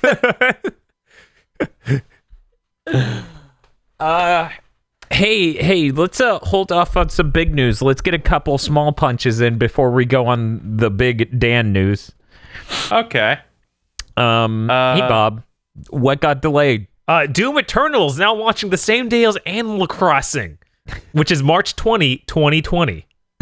I just want I'm glad it's 3 weeks after Final Fantasy VII. I just want the intro from the Doom reboot, only with Animal Crossing talking sounds. So it would be so good. It's like you see the Animal Crossing dog on what's her name? Isabel. Isabel. Yeah, Isabel ripped. Yes, Isabel is the Doom Marine. Oh, okay. I was thinking from Doom 2016, Isabel's just Samuel Hayden. And the text just goes, I never intended for anything bad. No, that's you. That's the mayor. Yeah, so yeah, the playable character is the hologram explaining like, we assure you we did everything in the best interest of Animal Crossing. You were gone for 3 months and didn't log in. no, but that wouldn't make any sense. Oh yeah, I guess it would. Boy, I feel bad for Persona 5 The Royal, which is apparently releasing in March 2020. Oh. Yeah. I saw like Game Informer had said that, and Atlas never confirmed or denied it. I feel like it's going to be moved. Also, they delayed the Switch version of it past launch, so we don't have a date for the Switch version of Doom Eternal anymore. Oh. So I'm sure that's going Yeah, great. no sense. shit. Bad news for me. Stop implying you're going to buy the Switch version of that game, Casey. Well, I can't now. Good. Doom Eternal is a day one. I adored the previous one, and I'm like, okay, delay it. Fuck, let that shit cook. I know it's going to be good. Is, if I produced the best 10 games of this gen, Doom 2016 would be on it for sure. Oh yeah, absolutely. Fucking of course. Like I put it in the top 5, maybe top 3. I don't know. It goes way up there. I'd have to play it again. I'm trying to think of a shooter since 2009 that competes. Yeah, I'm like, it's definitely the best single player shooter I've played, like maybe ever. Such a rush. It bucks, and it does this while bucking every trend of the fucking genre. Like, it's a first-person shooter with good boss fights, which I've never seen ever before. In this video essay, we're going to explain to Mr. Feel how Turok is an amazing game. You see, don't. in BioShock 1. No! So, Fortnite. So, Epic's getting sued by a Canadian firm. Cool. What? Their logic is basically the World Health Organization identified gaming addiction as a real disorder. You did not include a warning in this. The things in your your terms of agreement that say we can't sue you don't matter in Quebec, so fuck you, we're suing you. I think win or lose, that there's going to be a warning at the start of one of those roles when you start Fortnite in the future. Well, see, that's the thing. Since a lot of modern games are literally hiring psychologists to help maximize how much they feed into people's like addiction part of their brain, yeah, I think it's pretty easy to make the argument that these games are openly destructive for the sake of profit. So I'm kind of chill with them getting sued. Like, yeah, I'm fine. Yeah. You can go ahead and sue Epic. Nobody's going to cry. You know, someone's going to cry. I had a revelation. Bad things are always going to happen. So if they happen to a giant corporation, that's a win. I think I've seen that tweet. You know, we talk about how the games being on SSD is going to help with game design in the future. I feel like having anti-loot box legislation will also help games not be cruelly devised towards one end or constrained. Because fucking loot boxes have had such a shitty effect on things. I don't even know.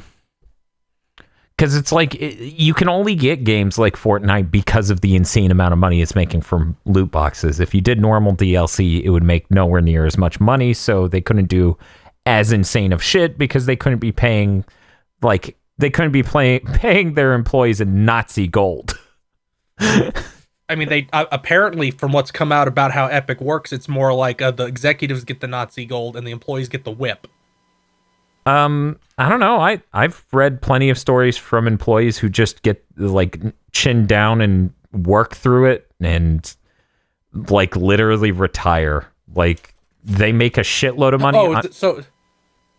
Is it like the Deadliest Catch, but with game development? Yes, actually, that is 100% the best analogy. You work 3 months a year and you'll almost die. Yeah, that's what they fucking describe it as. They're like, if I could survive the year, I get the money I need, and then I get out. You think I'd let you do this alone? You thought I'd let you do this alone? The Last of Us 3, the apocalypse has fixed in Ellie, but Ellie just has to work for Epic.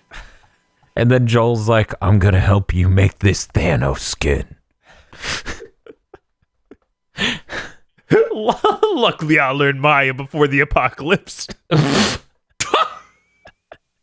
No, that's worthless. A worthless skill, Bob. Can I punch down on Ubisoft now? Oh, God. No, you can't. We're moving to something positive. Okay, I got one. Okay. So, Red Dead Redemption 2 is coming to PC on November 5th. So this is really funny because Rockstar started up a launcher. So this is how it works. It's coming out November 5th, exclusive to Epic Game Store and the Rockstar launcher. And then the Steam version comes a month later. When I told him that Epic bought the exclusive for launch away from Steam, he goes, no, it's only coming out on the Rockstar launcher. I'm like, no, it's coming out on both. They paid a shitload of money to get it as an also platform. That's insane because it's like you already have a ton of people who download that Rockstar launcher because they were giving away San Andreas. Right. Yeah, they had like all the Rockstar games on the launcher. That's just also, it's coming to Stadia as a launch title. Phil, you mind reading what you have written here in my notes? It's also on Stadia. Imagining Red Dead Redemption 2 on Stadia's input lag makes my ass clench so hard it could clip a cigar. I mean, that game's already designed with a ton of input lag, so maybe it won't be additive. Bob, it will turn turning that horse into driving a big truck to driving an 18-wheeler. It will turn that game into American Truck Simulator. Amazing. Yeah, you see, there won't be any input lag a year or two from now because they'll be using their prediction predictive like input lag stuff, and they'll be playing a lot of instances of it, and then there won't be lag. And go into that. Damn it! I wanted to talk. Honestly, I didn't even put it on my fucking news. It's not That's down why there. I mentioned it. If you look, I didn't fucking put it there. I have so many nice things in here, but instead I'm going to talk about Stadia's negative lag. Negative lag. If it could be better than consoles in a year. We promise. Buy this. If they can do it next year, why don't they just wait to release the whole thing to next year? Well, because they have so much momentum, Bob. They've got developers depending on them to launch early. One might say prematurely. This is fucking nuts. I have never seen my mutuals on Twitter, who none of them associate, all come together and chuckle their asses off to punch down on Google. I've got engineers at game developer studios. I've got KZ, John Schwando, all retweeting each other, punching the shit out of Google's dumbass statement that they're going to invent a technology that adds negative latency, thus subsidizing the latency caused by streaming it over the internet. The statement, better than consoles. It's going to be better than the experience you have on your consoles now. So one of the best things is at the top of this article from PCGamesN.com is at the very top it says, updated with October 9th, 2019, updated with further information regarding negative latency. I'm curious if the article has been updated to say, this doesn't exist. I'm sorry I didn't put it in quotation marks before. It's not fucking real. This felt like it was like a hard drive or like an onion thing. Yes. To quote the article specifically, they say, specifically, Bakar notes that Google's negative latency will act as a workaround for any potential lag between the player. Potential lag! Potential lag! In the event of a lag! Schrodinger's lag. On What YouTube. is this, a terrorist attack? There is no lag there. We stream it out. The viewers see it. We see the chat. All real time. No lag. Zero lag. It's going to be like that. In the event that you find yourself not existing within our mainframe, we will have a negative latency technology that will make you exist within our mainframe. This is the dumbest week of news we've ever had. It really is. And specifically, here's the quote. Ultimately, we think in a year or two, we'll have games that are running faster and feel more responsive in the cloud than they do locally, regardless of how powerful the local machine is. Regardless of how powerful. That's what they said to Edge Magazine. So You got a PS5. They ain't nothing. And one last When clarification. did we fall into a fucking cartoon? This would be achieved using Google's homegrown streaming tech, which it's been teasing ever since Stadia was first announced late last year with Project Steam. The company You can't prove us wrong. It's mystery tech. The company believes its tech is capable of overcoming the hurdles presented by over-the-web gaming, despite its extensive web of data centers sitting potentially hundreds of miles away from users. One person who's writing this article. Latency is not a problem on the backbone. There is not that much of a difference between a server sitting in Atlanta versus a server sitting in Tennessee compared to us. Most of the latency comes on the backbone to the street address level. That's why this shit is never going to be solved. It is incredibly hard. That's why Japan doesn't make netcode designed for America, because their infrastructure is done correctly and it is done well. So that way there is very minimal latency, which is why you see those fuckers in Japan do their internet bandwidth tests and it's like, you have 2 milliseconds latency. And I'm like, oh, fucking come on. I don't even have that to Bob's computer, probably. Fuck. This is insane. Fucking You're just stop afraid talking of the about future, it. Dan. I should what? You're just afraid of the future. Yeah, I'm afraid of the future where tech companies are trying to sell you on buying shit that you absolutely at no level own or have any ability to resell, all because they want to make money off of an industry they're not in, because Silicon Valley incentivizes companies to stick their dick into every different market because they are afraid that at any time the main market they make their money from will fucking collapse. You know, like ad revenue on the fucking internet. You know, you're right. I guess all those times people say the future is now was correct. Dan, is everyone in Silicon Valley a psychotic criminal? There are two types in Silicon Valley: psychotic criminals and apologists. I thought you were going to say drug users.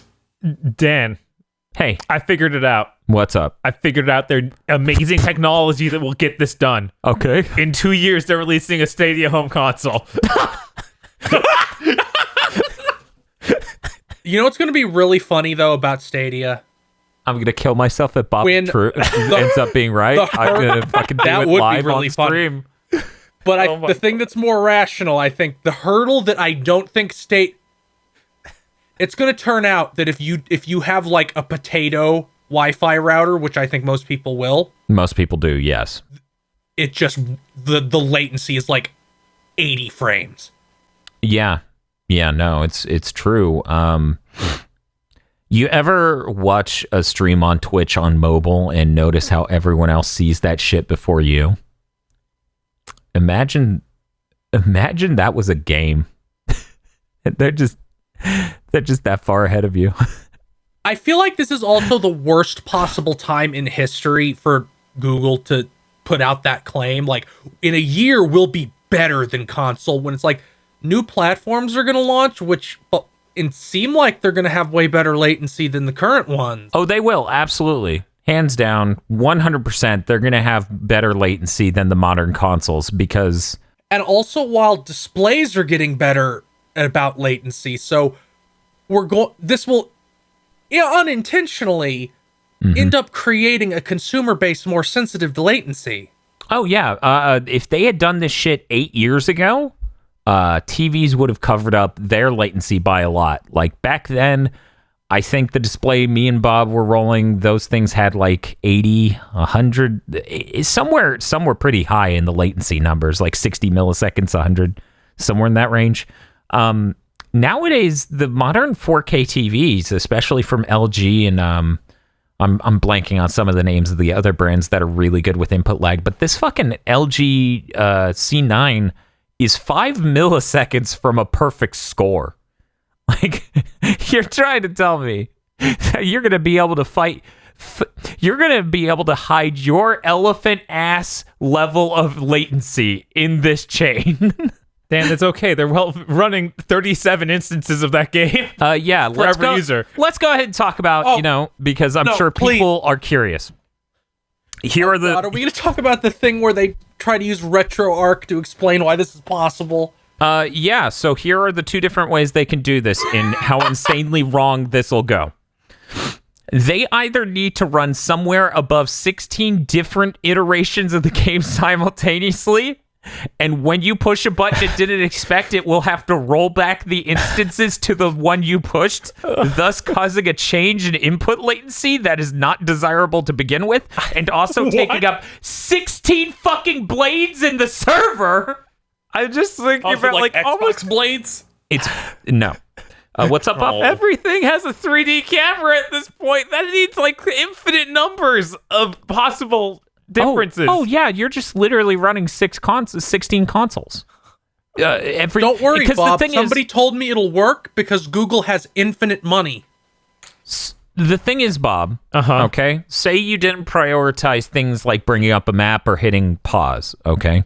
Now, RetroArch can do this sort of thing for retro consoles because the NES only has 6 buttons that aren't those two. Right? Okay.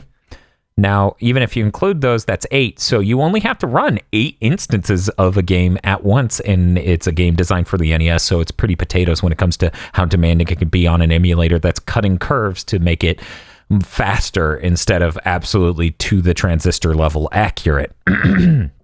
or cycle accurate, as is popular to say in the emulator world. Very brave. Motherfucker, how are you going to do that with Assassin's Creed Odyssey, a game that supports a 360-degree fucking analog stick? It has 2 of them. It has D-pad. It has 4 shoulder buttons, 4 face buttons, and a touchpad. A touchpad or start button, a select button. How the fuck are you going to run that many iterations? So that's one solution that is completely impractical, and these people are psychopaths. Here's the other possible implementation, and it's far crazier. Oh no, how? They use machine learning watching other players play games to try to figure out what they assume you're gonna do. Oh no. And when you don't do that thing, shit's gonna get really fucky as you fight an AI for control of your games. Or basically that. Once you deviate enough on the control stick, they realize, oh, he's not going that way, he's going this way, we got to correct. And then you'll take over control of the character, because 80% of the players that went through this QTE got it right, except for that last button. You know what I feel like this machine learning is going to learn? What? That people are insane. Yeah, right. I don't feel like there would be like a high enough percentage of people doing the same things for this to even work, because people are nuts.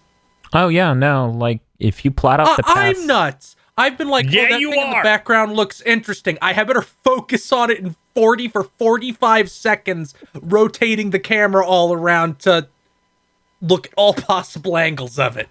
I mean, most everyone I talk to about like Red Dead or any other open world game, it's like, yeah, no, I don't do the main missions. I just do random things, completely random. And here's the thing. Absolutely, no rhyme or reason. So guys, I know machine learning, it's a very complicated thing. I'm going to explain a good use of machine learning in an okay, like gray morally, but okay, I guess, use of machine learning. And then I'm going to explain why this makes no fucking sense in comparison to those. Great use of machine learning. Optimizing your loading paths, because most players go certain ways over other ways. The Xbox is going to do this for how it installs games. It's going to prioritize parts you would play first over parts you won't play until the end of the game. That's some of the machine learning they're hoping to build into the next Xbox's technology. That's a pretty great use. Say 70% of the players go down the left alleyway. Prioritize that, make that available now. If they go down the right, then maybe load screen, something that reasonably works. Here's the one that is effective for smooth brains, but I fucking loathe it. Machine learning to analyze a game's assets and then guess what pixels should look like on the fucking screen. It's like the world's worst version of checkerboard rendering. It fucking sucks. I do not like it, but yeah, I guess you can use that to save some performance and make your game hideous. The worst way. Guessing what a player will fucking hit every frame of your goddamn game! That literally doesn't make any sense. Don't you think it's pretty brave of them to say, yeah, our input lag sucks right now, but in a year it'll be at the standard of every other competitor? Yeah, it is really impressive because this is a marketing trick. It's really brave of them to send out a press release of them doing a mushroom stamp on a piece of paper. It is really brave of them to do that. Isn't it very brave of them to say, yeah, we suck right now, but buy us anyway? Yeah, it's really great that they kick the ball down the road so that way people who buy fucking Stadia will sit there and be like, it's going to be better next year and the year after. Trust them. Google knows what they're doing because they have a lot of money. It won't be shut down in 2 years, we swear. As a follow-up to my tirade in the middle of content that may or may not have come out yet, stop respecting film degrees. Stop respecting people who have money as being smart. These things are not tied. Do not do that. That doesn't come out till the 31st, Dan. That's what I thought. That's why I phrased it as such. Do not fucking do that. Just because they have the money does not mean they're brilliant. Google is a fucking giant organization. Don't respect tech people either. I mean, I respect Dan. You can respect some tech people, don't respect Silicon Valley. Yeah, don't respect tech people on Google's payroll. I respect people at Microsoft more. Microsoft seems as a company like it has a sense of identity. No. Like, seriously, think about it. No, don't say this, Dan. Don't make me confront the fact I think Microsoft is less evil than Google and probably more staffed by normal human beings. I've read enough articles from them and postmortems for people who left the job and other things to know they're way more sane than Google, which, what was it, a high-level executive years ago had to leave because he lost a sexual harassment suit because he literally was buying lady coworkers. Buying them? I can go get the quote. It's fucking as insane as that sounds. Do they elaborate? Let me go find the quote. According to a story from the New York Times, Andy Rubin, not Andy. Wait, is it Andy? Yeah, it's Andy Rubin. Okay. In any case, Andy Rubin, who was a Google employee back around 2015, who left and now has a company making Android phones. He was one of the people who co-created the Android OS, as far as I know. Anyways, the New York Times story, and I need to stress, this is their writing, not mine. I'm not alleging this. This is going to be one of those allegedly moments because he's apparently blowing up over how the New York Times wrote this. Allegedly. Yes. In a civil suit filed this month by Mr. Rubin's ex-wife, Rai Rubin, she claimed he had, quote, multiple ownership relationships, end quote, with other women during their marriage, paying hundreds of thousands of dollars to them. The suit included a screenshot of a 2015 email Mr. Rubin sent to one woman, quote, you will be happy being taken care of. Quote, being owned is kind of like you are my property and I can loan you to other people.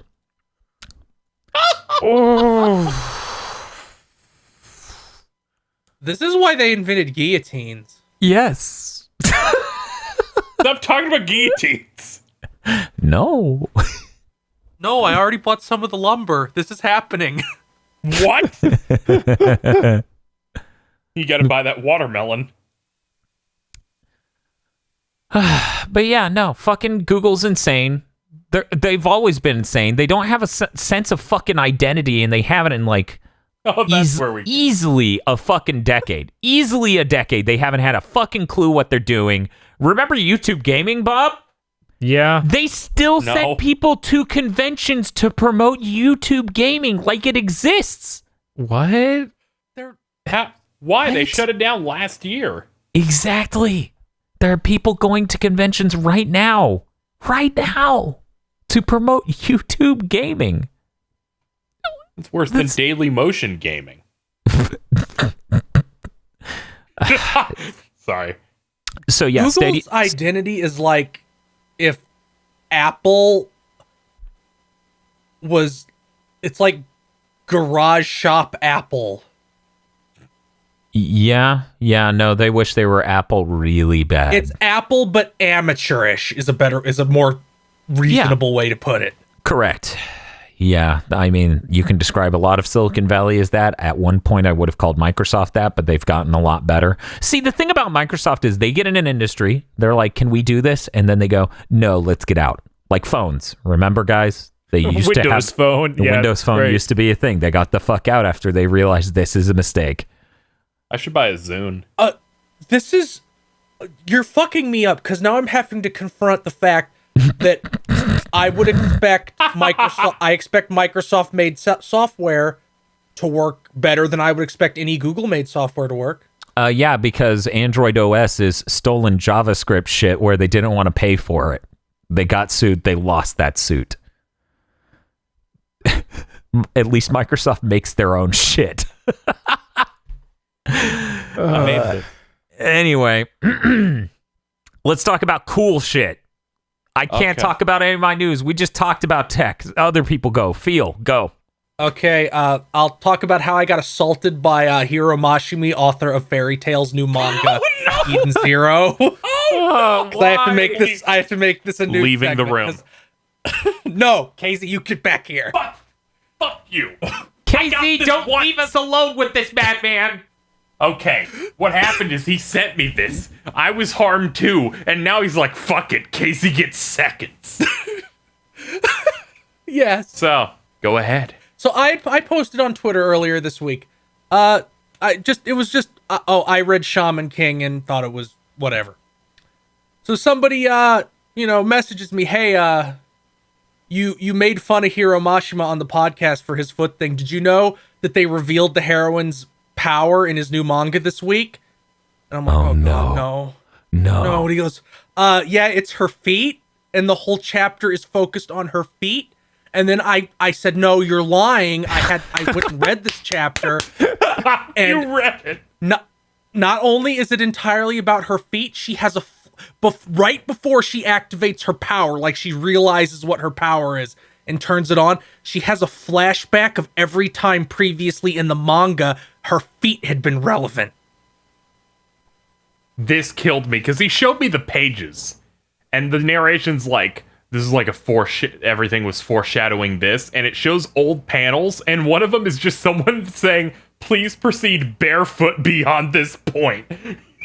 Which means that happened. Hey, Bob. Someone's like, please remove your shoes for this part right now. Bob, our best move is to play it straight. Thank you for the news, Phil. No. Do you have any other news to talk about? Sure. Murder by Numbers got announced. It's a Picross-based mystery visual novel by the Hatoful Boyfriend devs. It's coming out next year. Hato Moa who did the writing and the character designs for Hatoful Boyfriend, is doing the character designs. They are not writing it. I was unsure, and I posted on Twitter, I wonder if they're writing it. And somebody from the development team responded and was like, no, she's not writing it. Oh, cool. So somebody else is writing it. It'll probably responded. still be pretty good. I think everything that they have been involved in has been pretty good. I like birds. It's not ironic, so it has that going for it. Yeah, that's nice. It's good that we had a bird-related, potentially, visual novel announced this year. That wasn't the KFC one.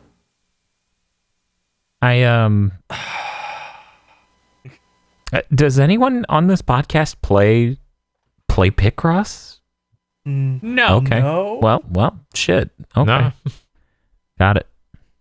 Because I was like, I think I played it once on 3DS because I got like a free one of the old Game Boy ones, but I didn't. Oh yeah, I haven't made like a habit of it, but there was a Flash game a while back that was just because I forgot what Picross is. I can never fucking remember.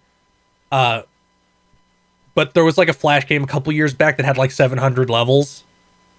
That was just this, and I did like 400 of them over a couple months span. So I played it a little bit. okay. I mean, I'm worried that I'll buy it and I'll hate fucking Picross because I've never fucking played it. Why don't you? You played Puzzle Quest. No, I'm done Did with you that play more forever. Puzzle Quest? No, I haven't Yeah, booted that's probably it a good since. sign. I told Bob too. In the middle of the night, that was like 7 to 9 hours long. I was like, I'm never booting this again. That's just not gonna happen. Let's talk about another anime. We don't know which anime though. CyberConnect 2's president was like, we're working on one more thing that we haven't revealed. It's another anime branded game. So I'm like, I wonder what that's gonna be. Because I feel like it was explicitly a tease for another Naruto game. Yeah. Like that's the feeling I got from that whole exchange, but maybe I'm off. You better believe it. It feels like, what does that mean? I wouldn't be shocked because I think Naruto is on some sort of anniversary for at least the next few more months. And the only game they put out, aside from like a mobile one, is that really bad, like MOBA-esque one. So there hasn't been like a big game. There hasn't been like a big Naruto game in a while. And I feel like that IP is pretty strong. I feel like a major AAA one, and I liked all the ones they made of that. So that would be. They're probably we got one last August, so it hasn't really been that long. No, that was the one he was talking about, right? That's the Shinobi Strikers, right? Yeah, but that's a Naruto game. Yeah, but that's not a good one. Like, that's Yeah, what you're I was saying. That specifically definitely- saying Yeah, like I a know. major good release. Because that one's like, this is multiplayer focused with capture the flag and Ugh. Yeah, no, there's Yeah. like I no imagine story this to could it. be it could be Naruto. I could also see it being something new. I don't. Yeah, finally getting that Bleach game. If we got Kakarot but for Bleach, I'd actually be super fucking hype. Yeah, no, that would be really raw. I feel like any game that you make to the scale that Dragon Ball Z Kakarot is would be fucking incredible. Like any anime could be great like that. I mean, obviously the best anime is Yu Yu Hakusho because that's the best shonen ever. Okay. But you know, I was about to say my pitch of here's our Yu Yu Hakusho game where there's an entire set of cases that you can take on to make the early part of that game longer. I would be. That would be really good. Oh man. So Bob, how are we going to become game producers so that way we can pitch that game to the people who own those rights? How are we going to do this? I just don't know, Dan. You know what people respect and makes you intelligent? Having a shitload of money, which is why I'm here to announce the Kickstarter for the Mighty Number 9, the game, the review, the movie. Kickstarter. We need to hit $4 million so that way me and Bob are rich and people think we're smart. Okay, well, I have one more piece of news on my list that I'd like to go ahead and hit now. So, Punishing me? yes, as punishment, Marvel's The Avengers has added Bob's favorite hero, Miss Marvel. The hero who makes her hands and feet really big. They not only added her, she's the protagonist. Yeah, they revealed like how the plot's supposed to go, where it's like the big accident that happens at the start of the game. Makes her feet big. It makes her feet really big. And then I don't she's need like, this. This is not my favorite character. Why is this here? She's like, I got to bring the heroes back together and stop the new threat. And the trailer they showed looked better than the stuff they've shown so far. So I'm still teetering on the be dope, please. Please be dope. If you asked me what characters will never be in a photorealistic Marvel thing, I would have said Miss Marvel. It's so terrifying. Those large hands are so terrifying. They're just getting us ready because she's going to be the next big hero for the movie series too. I'm sure. I mean, she's showing up in every game. She's getting a Disney Plus show.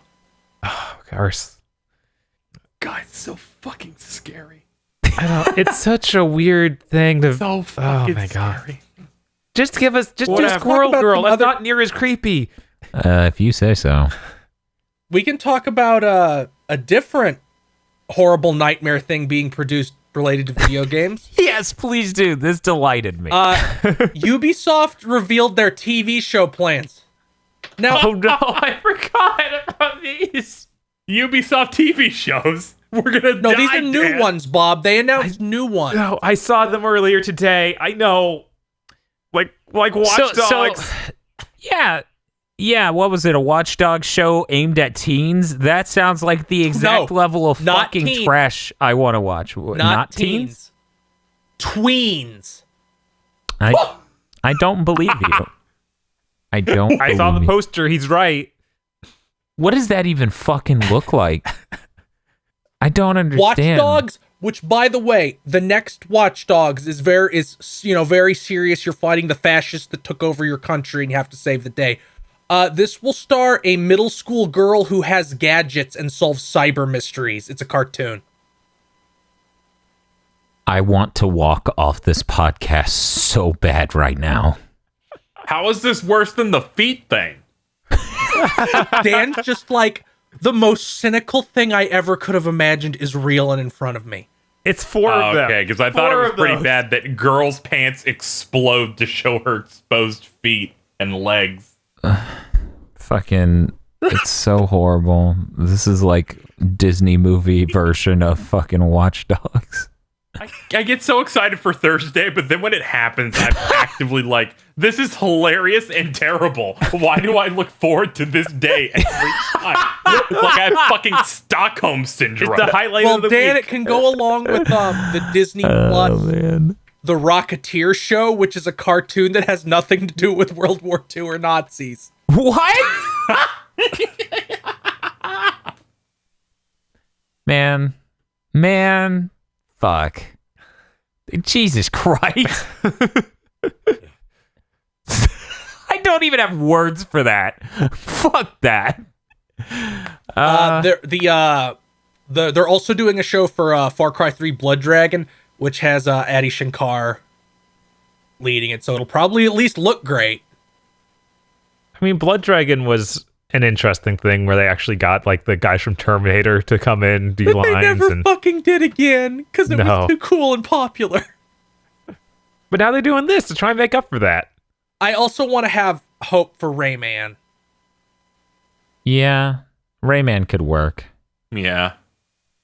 Probably You see that won't. they put Blood Dragon into fucking trials? Weird. Like they made it. Yeah. they made Yeah, it, yeah, that like, was, game or yeah, that was expansion neat. or That That was something. the neat. last. That was neat. Yeah. Oh God. What? I was expecting this level of bad. I need you, Bob. You're gonna have to narrate what I'm doing with my hands. Okay. When I heard this news, I was expecting this level of bad. Okay, it's slightly above a table. Okay. Just slightly. And when Phil opened his mouth and said tween, I realized in actuality it was this level of bad. Oh, it is far below that table. It is almost at the ground. Dan's falling over. Actually, yeah, that was hard to reach. And the most terrifying one of these at all, because somehow the Watch Dogs one is not the worst. How? They're going to do an animated sketch comedy show about video game culture. Ooh. Oh no. I'm gonna Robot fucking kill myself. Robot Chicken, but for gamers. Wasn't that Which was basically, already half of Robot Chicken. Dan. Isn't that basically what the Mad TV animated thing was, or Mad, where it wasn't called Mad? Where am I? You're trapped in the big think dimension, unfortunately. We Fucking God. we slipped into a parallel universe. I'm sorry. Your mind castle has been corrupted. How long is this recording, Dan? Yeah, we can only tell Kazooie that. The podcasters keep on casting, and they show no signs of You need to tell me. something Hey, that rhymes Z? with casting. Dan, Yeah, do your news so KZ can be freed. sure. No, I'm in denial. Phil wrote some shit about power struggle shit at Sony. What happened there? Be brief. Oh, fuck. Sony Europe they layoff happened. They've been laying off people in Europe for all year, and more just happened. People leaving said, it feels like we just got crushed. Sounds to me like the giant internal power struggle at Sony may have concluded. The war is over. Let us hope the victors were charitable. That's Let weird us because hope Jim the Ryan's brave, from noble Europe. Prince I know. won, and Isn't not that the fucked one- up? And that's the thing and people not the need to one think about real from quick. inbreeding.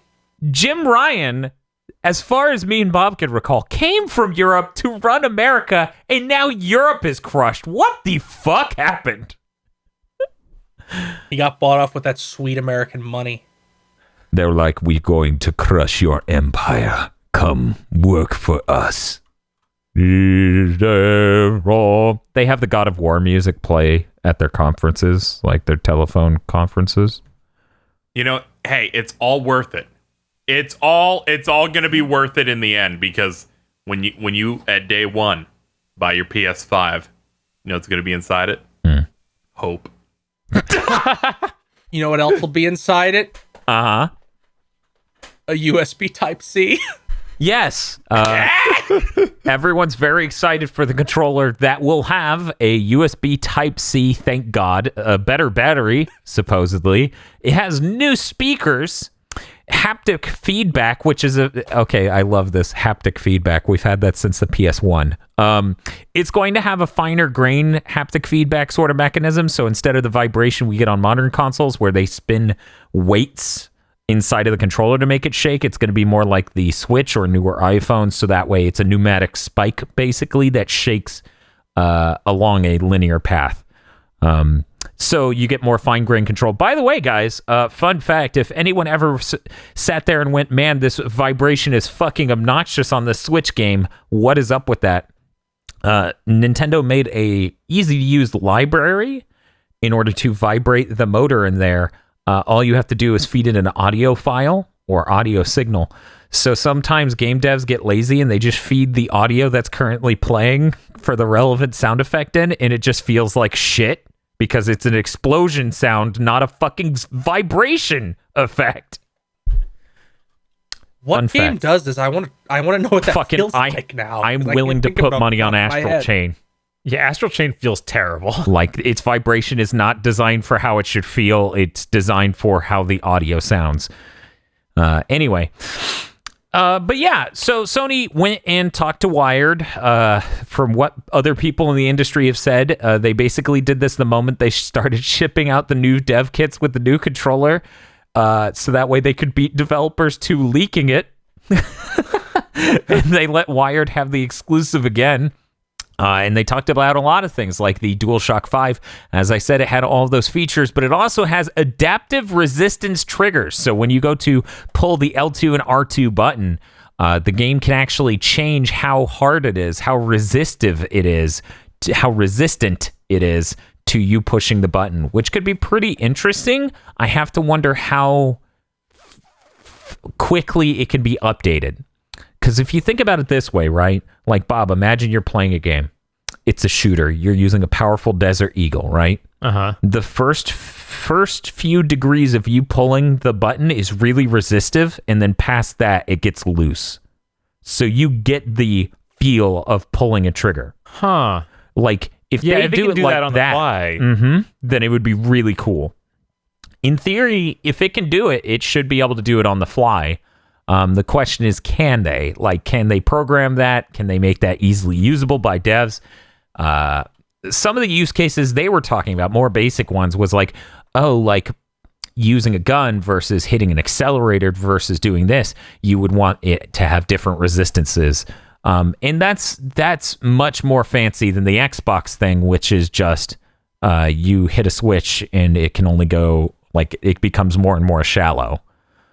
Oh, for the Elite controller. For the Elite controller, I was like, yeah. Are you talking about the rumble feature for the shoulder buttons? I don't no, think it's used anymore. The shoulder rumble's fucking stupid on that thing, and it's barely noticeable. I'm glad next gen we're getting some real fucking rumble features. I think that's one of the neater things on the Switch when used correctly.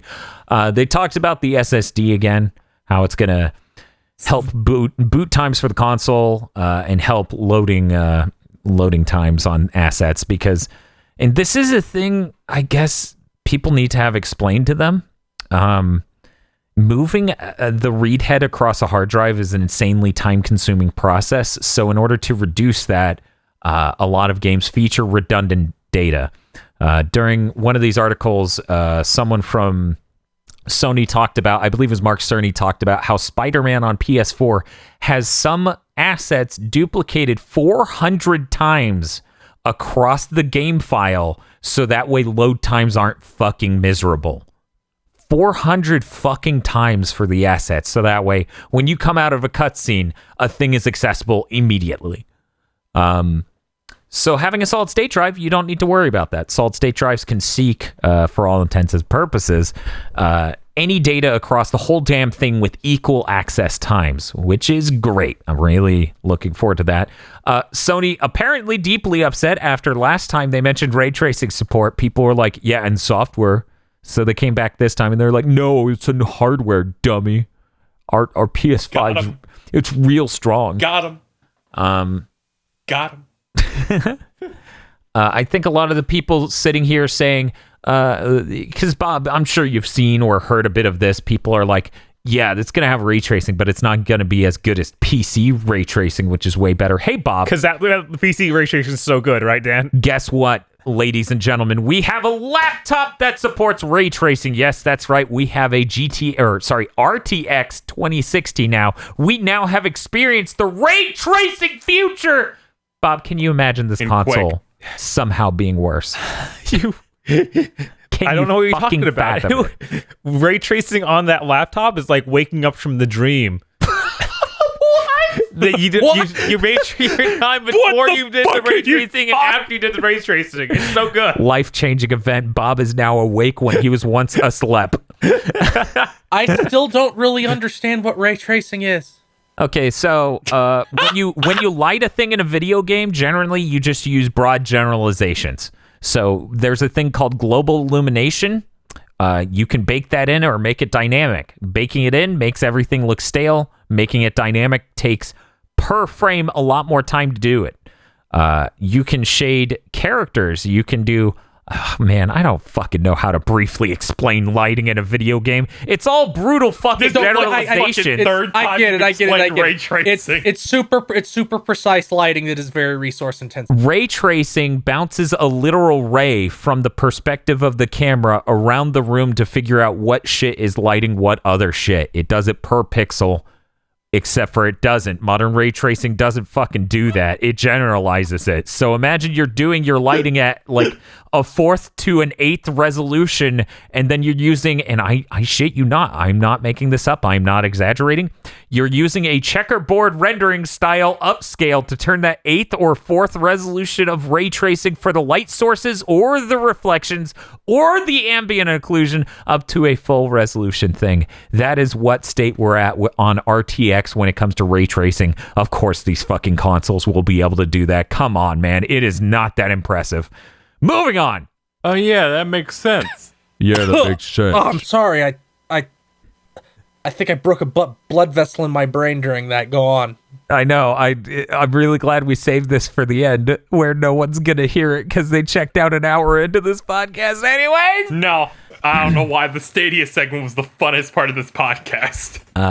So we have revamped user interface. Specifically, Wire speculates that you'll be this wasn't specific speculation here from Wired. Sony was talking about you can install the single player or multiplayer. There are going to be tools in the PS5, so that way, say you beat the campaign and you don't want to keep it anymore, you should be able to uninstall that or not keep that installed and just install the multiplayer or prioritize. That seems like an evolution from what they did this gen and a much more solid, much more usable version of that. Right, like I don't want to install Doom's multiplayer. Ever. Yeah. Or that map. If Kingdom Hearts 3 had a multiplayer, I would not want that installed. You know, there are plenty of games like that where you're just like, I don't fucking want multiplayer. What are you doing? I'd at least try it. Yeah, I would try it and then uninstall it. There's some pretty... you beat Call of Duty and you uninstall the campaign. Right, because I don't go back and replay the campaign like I did for a little bit just to get a trophy or two, but that was about it. And it would be nice to save that 30 gigs. At bare minimum, 30 gigs. Uninstall cutscenes and shit as you beat the game. In theory, they could try to do that, but this is talking about more like the developer surface is a thing. Yeah. Also, of note, games come on 100 gigabyte Blu-rays now, so fuck yeah. Fuck this 2 Blu-ray shit. Like, that we're just getting at the end of this gen, they're coming in. Yep. Because all the pre-rendered video. Yeah, and the funny thing is, and I wanted to talk about this in regards to the SSD thing, pre-rendered video to cover up load times is only essential because loading is so hard. Like, if you have an asset and it's being rendered in-game, kind of like Kingdom Hearts 3 does, there's no reason you couldn't just cut to that with a relatively conservative cutscene. A really good example, not sure everyone's played it, but Uncharted 2 has a scene where Drake is on a train and the train's hanging off a cliff, and it cold opens on this, and then it cuts to something else. The train part is a cutscene, even though that's an asset later in the game. The thing it cuts to is real game. Seemingly, if you did your cinematography right, if you did your other things right, you could cut from real game asset to real game asset, and this will help mitigate, size in yet another way in that we can do more things real time. That's the hope, anyway. I'm just excited for fighting games. That's it. I just want to do a rematch and it be fast as hell. Blue Point in this Wired article talks yet again about they're doing a next-gen project, a PS5 game, and it's a huge endeavor compared to Shadow of the Colossus, which, they still call this a remake, this next thing.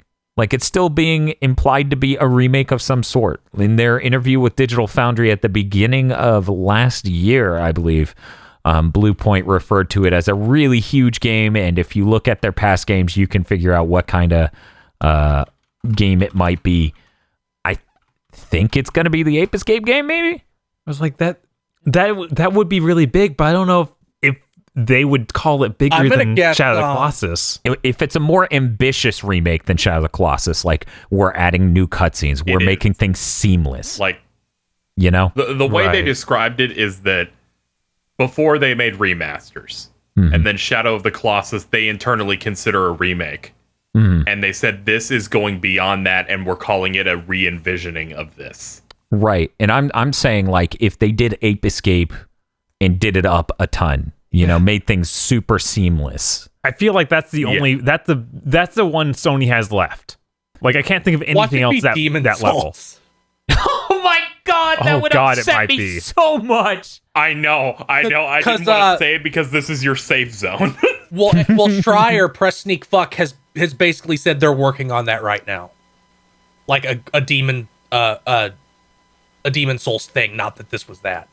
People have been beating the Blue Point do Demon Souls thing for such a long time that I feel like it's just real because the people won't shut up about it. It's got to be real, and if they bust that out, Dan's gonna die. Yeah, it would be a huge waste of their talent. And I'm not even gonna like anyone who now. I'm just maybe they could make the gameplay fun. There's in Demon Souls you access areas via things called archstones. Yeah, I've seen it.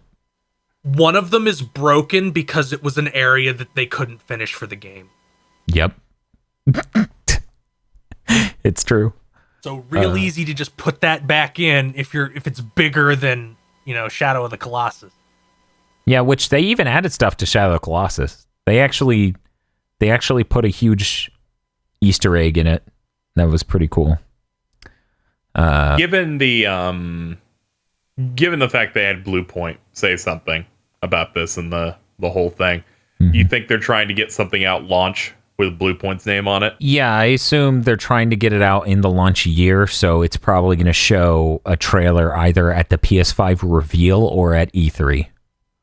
I think the Souls thing is more likely than my thing, and I do think that's what they'll do. I think they're going to put it out. You're like, I would love for it to be this fun platforming thing with a history on PlayStation, and it's good for all audiences, has a good nostalgic bump. People are like, we've got 1 million of these fucking games. Here's the old one. Yep. The old one that gets the Sonic CD effect and people say is the best one. Yeah.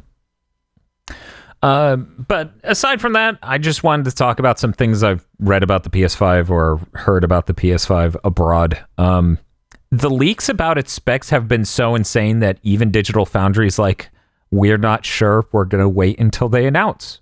Because we don't... Like, the numbers that are being put out are fucking bonkers for the clock rate on the GPU.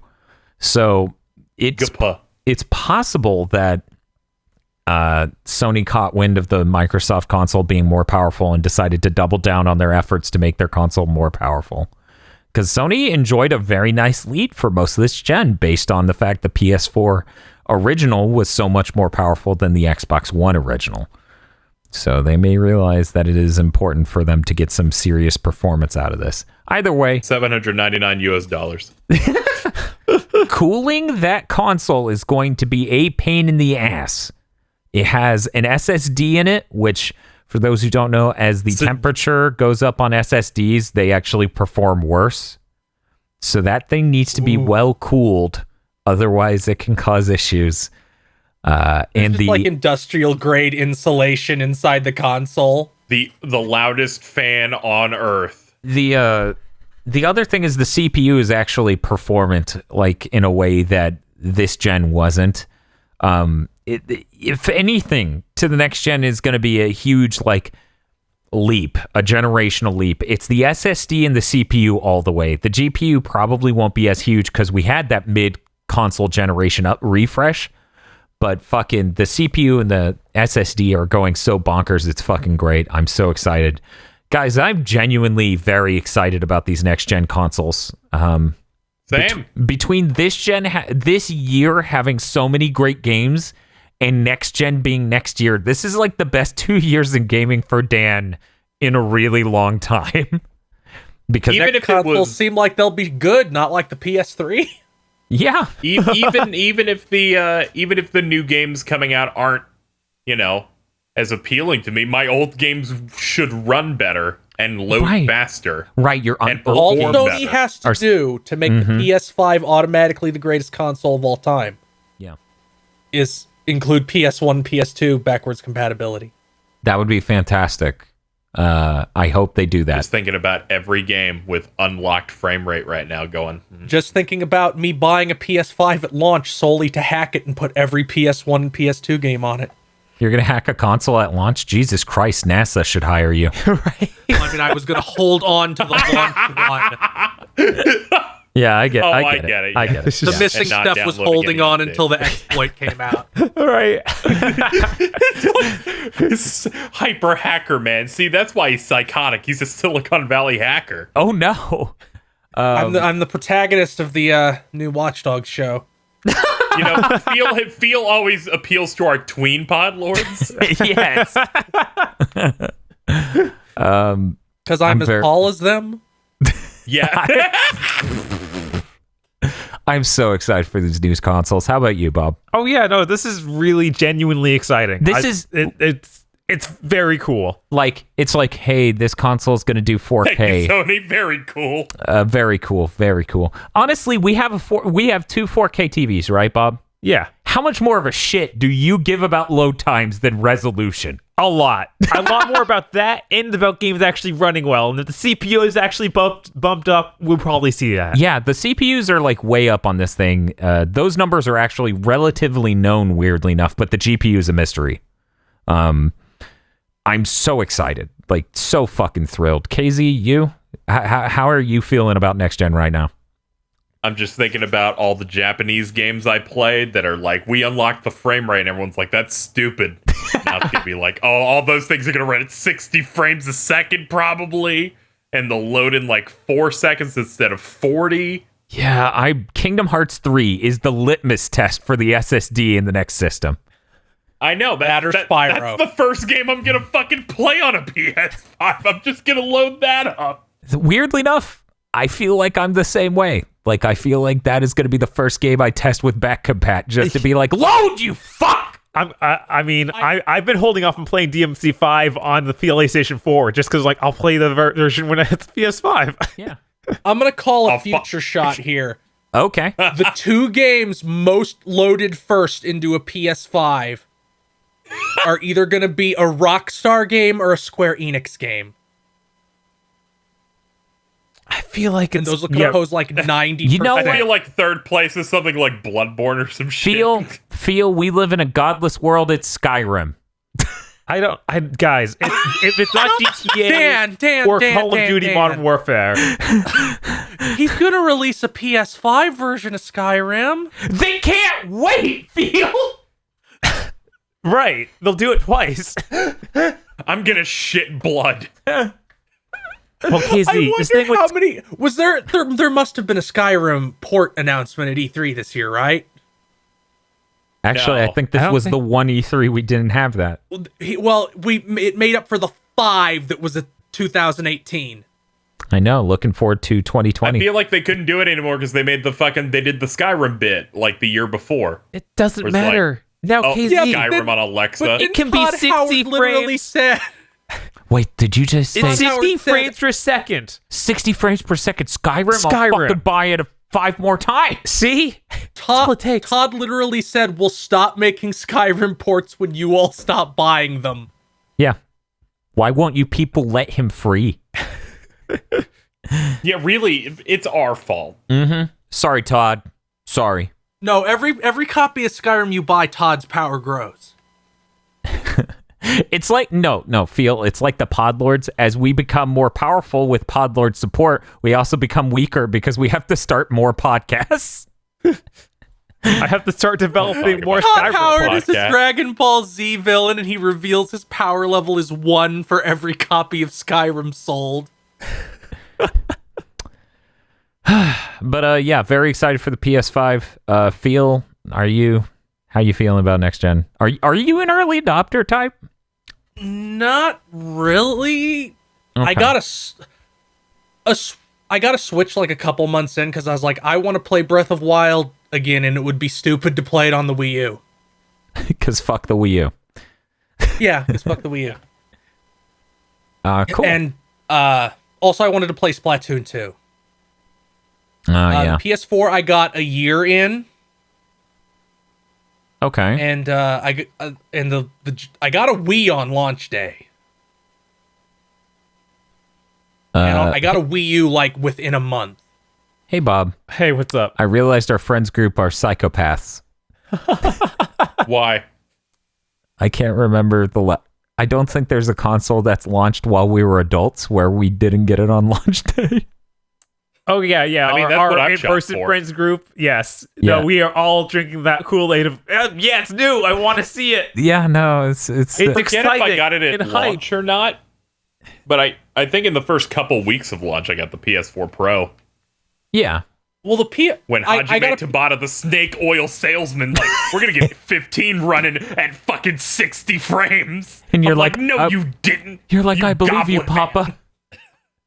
Papa. Papa, where did the frames go? I'm so hungry. The only reason I have a PS4 Pro is because my first one fucking burned up. I don't know how. Ooh. It just fucking quit. I guess This the one won't fans burn in up. it died. Its fan is 40 decibels. That's actually pretty quiet, KZ. But yeah, I mean, like, I'll get a console. I'm gonna get the PS5 at launch because of because of the PS4 backwards compatibility. Also, before Unless any fucking assholes sit there and they're like, 40 decibels isn't quiet, Dan. Relative to the PS4 Pro, yes, it is. Unless Yeah, my dishwasher advertises like that. Yeah. 40 decibels, and it's way quieter than the PS4 Pro. Your dishwasher's quieter than a PS4 Pro. The last two big think dimensions in the past month, my microphone has had a small vacuum noise because I forgot the PS4 was on. Oh no. And I'm like, fuck, I can't. What? How? I am running this through two things to make audio background noise go away. You cannot make the PS4 Pro's decibels go away. They will find you. And I'm quickly, getting this at launch. It's just straight upgrade. yeah, I'm absolutely getting this at launch. I'm sure Bob is too. Of course. I will, Thank unless it's Podlord. like $600.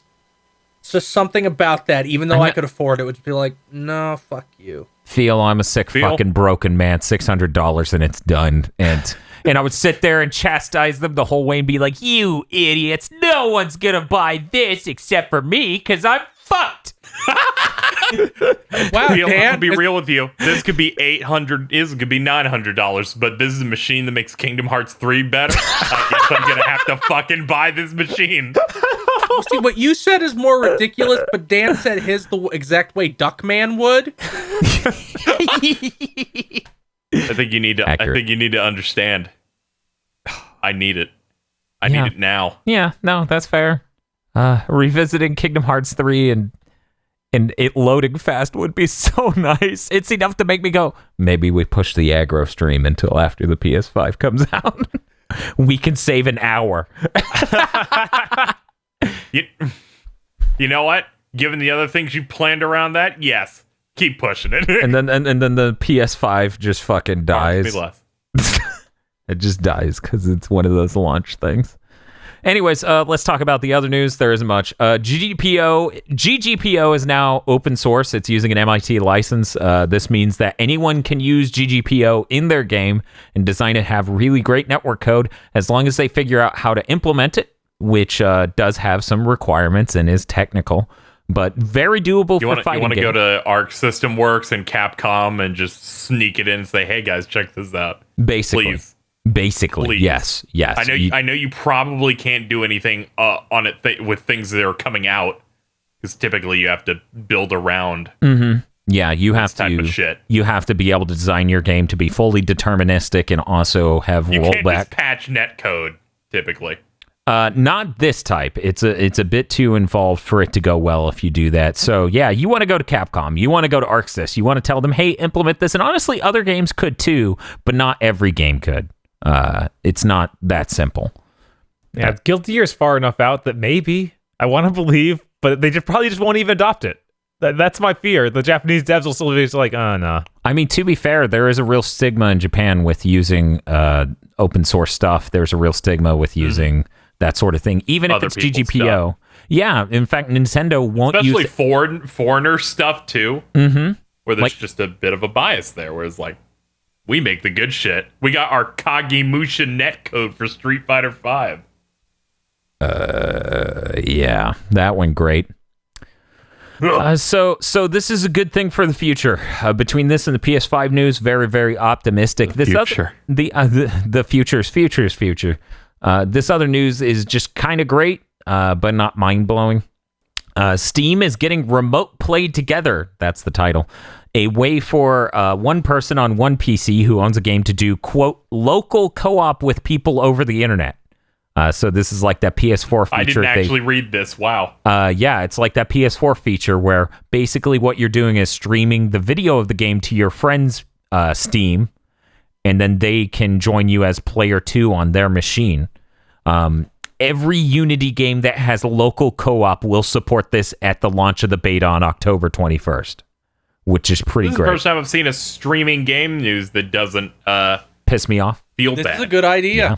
No, this is a great idea. That This reminds feature's me neat. of there's some like program, I forget the name of it, that works like that, where it's like one person has to own something and then you like connect to them and then it streams it for co-op. Because I saw some people like going, we're using this program to play Cuphead with people because that doesn't have online co-op. Oh, interesting. So it makes sense to actually get an official like platform is like trying something like that.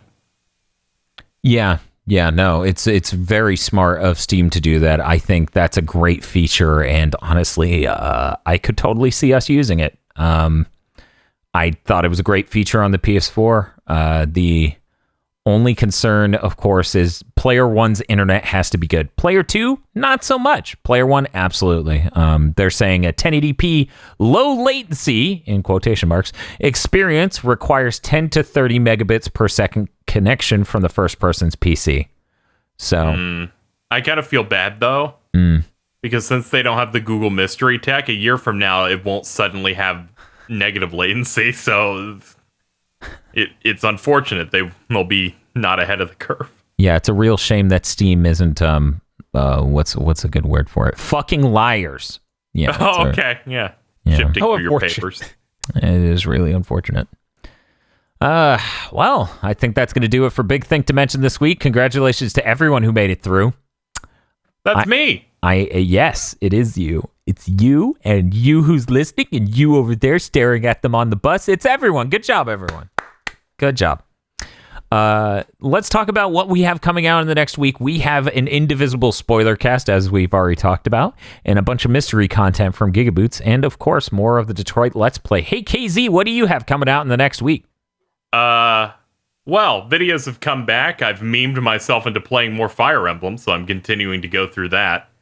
I'll be starting up a new Let's Play soon. I just don't know when, because the idea of starting even more work right now is making me see static and bugs just invisible and crawling across my eyes.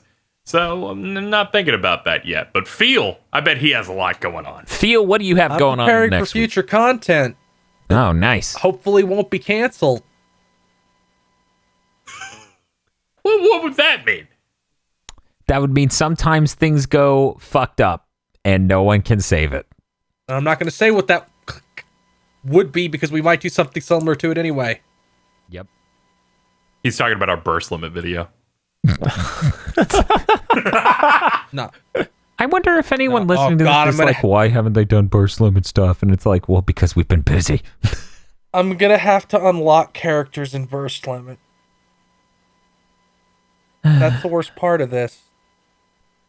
Yeah, Dan yeah. and Bob are going to go, fuck no, I'm not doing that. I have playing 8. as Goku and Piccolo. And Krillin. We might find an old save file, Dan. Oh no. Theon, let me check your hard drive real quick. For anyone who's wondering, I just made the kombucha girl face when Bob said that, so I was like,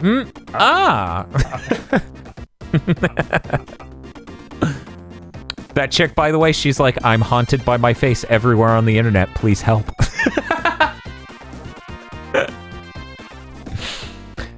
Fuck Burst Limit. Have a good night. No, it's great. No, it isn't. You know it. We'll see. Thanks for listening to this episode of Big Think Dimension. This show, like our other podcasts, is only possible with the generous time our co-hosts have given to us and the equipment we've bought to make it higher quality and easier to produce. Please consider supporting our podcast series on our GigaBoots podcast Patreon and look forward to more gamer premonitions and Big Think Dimension in the future.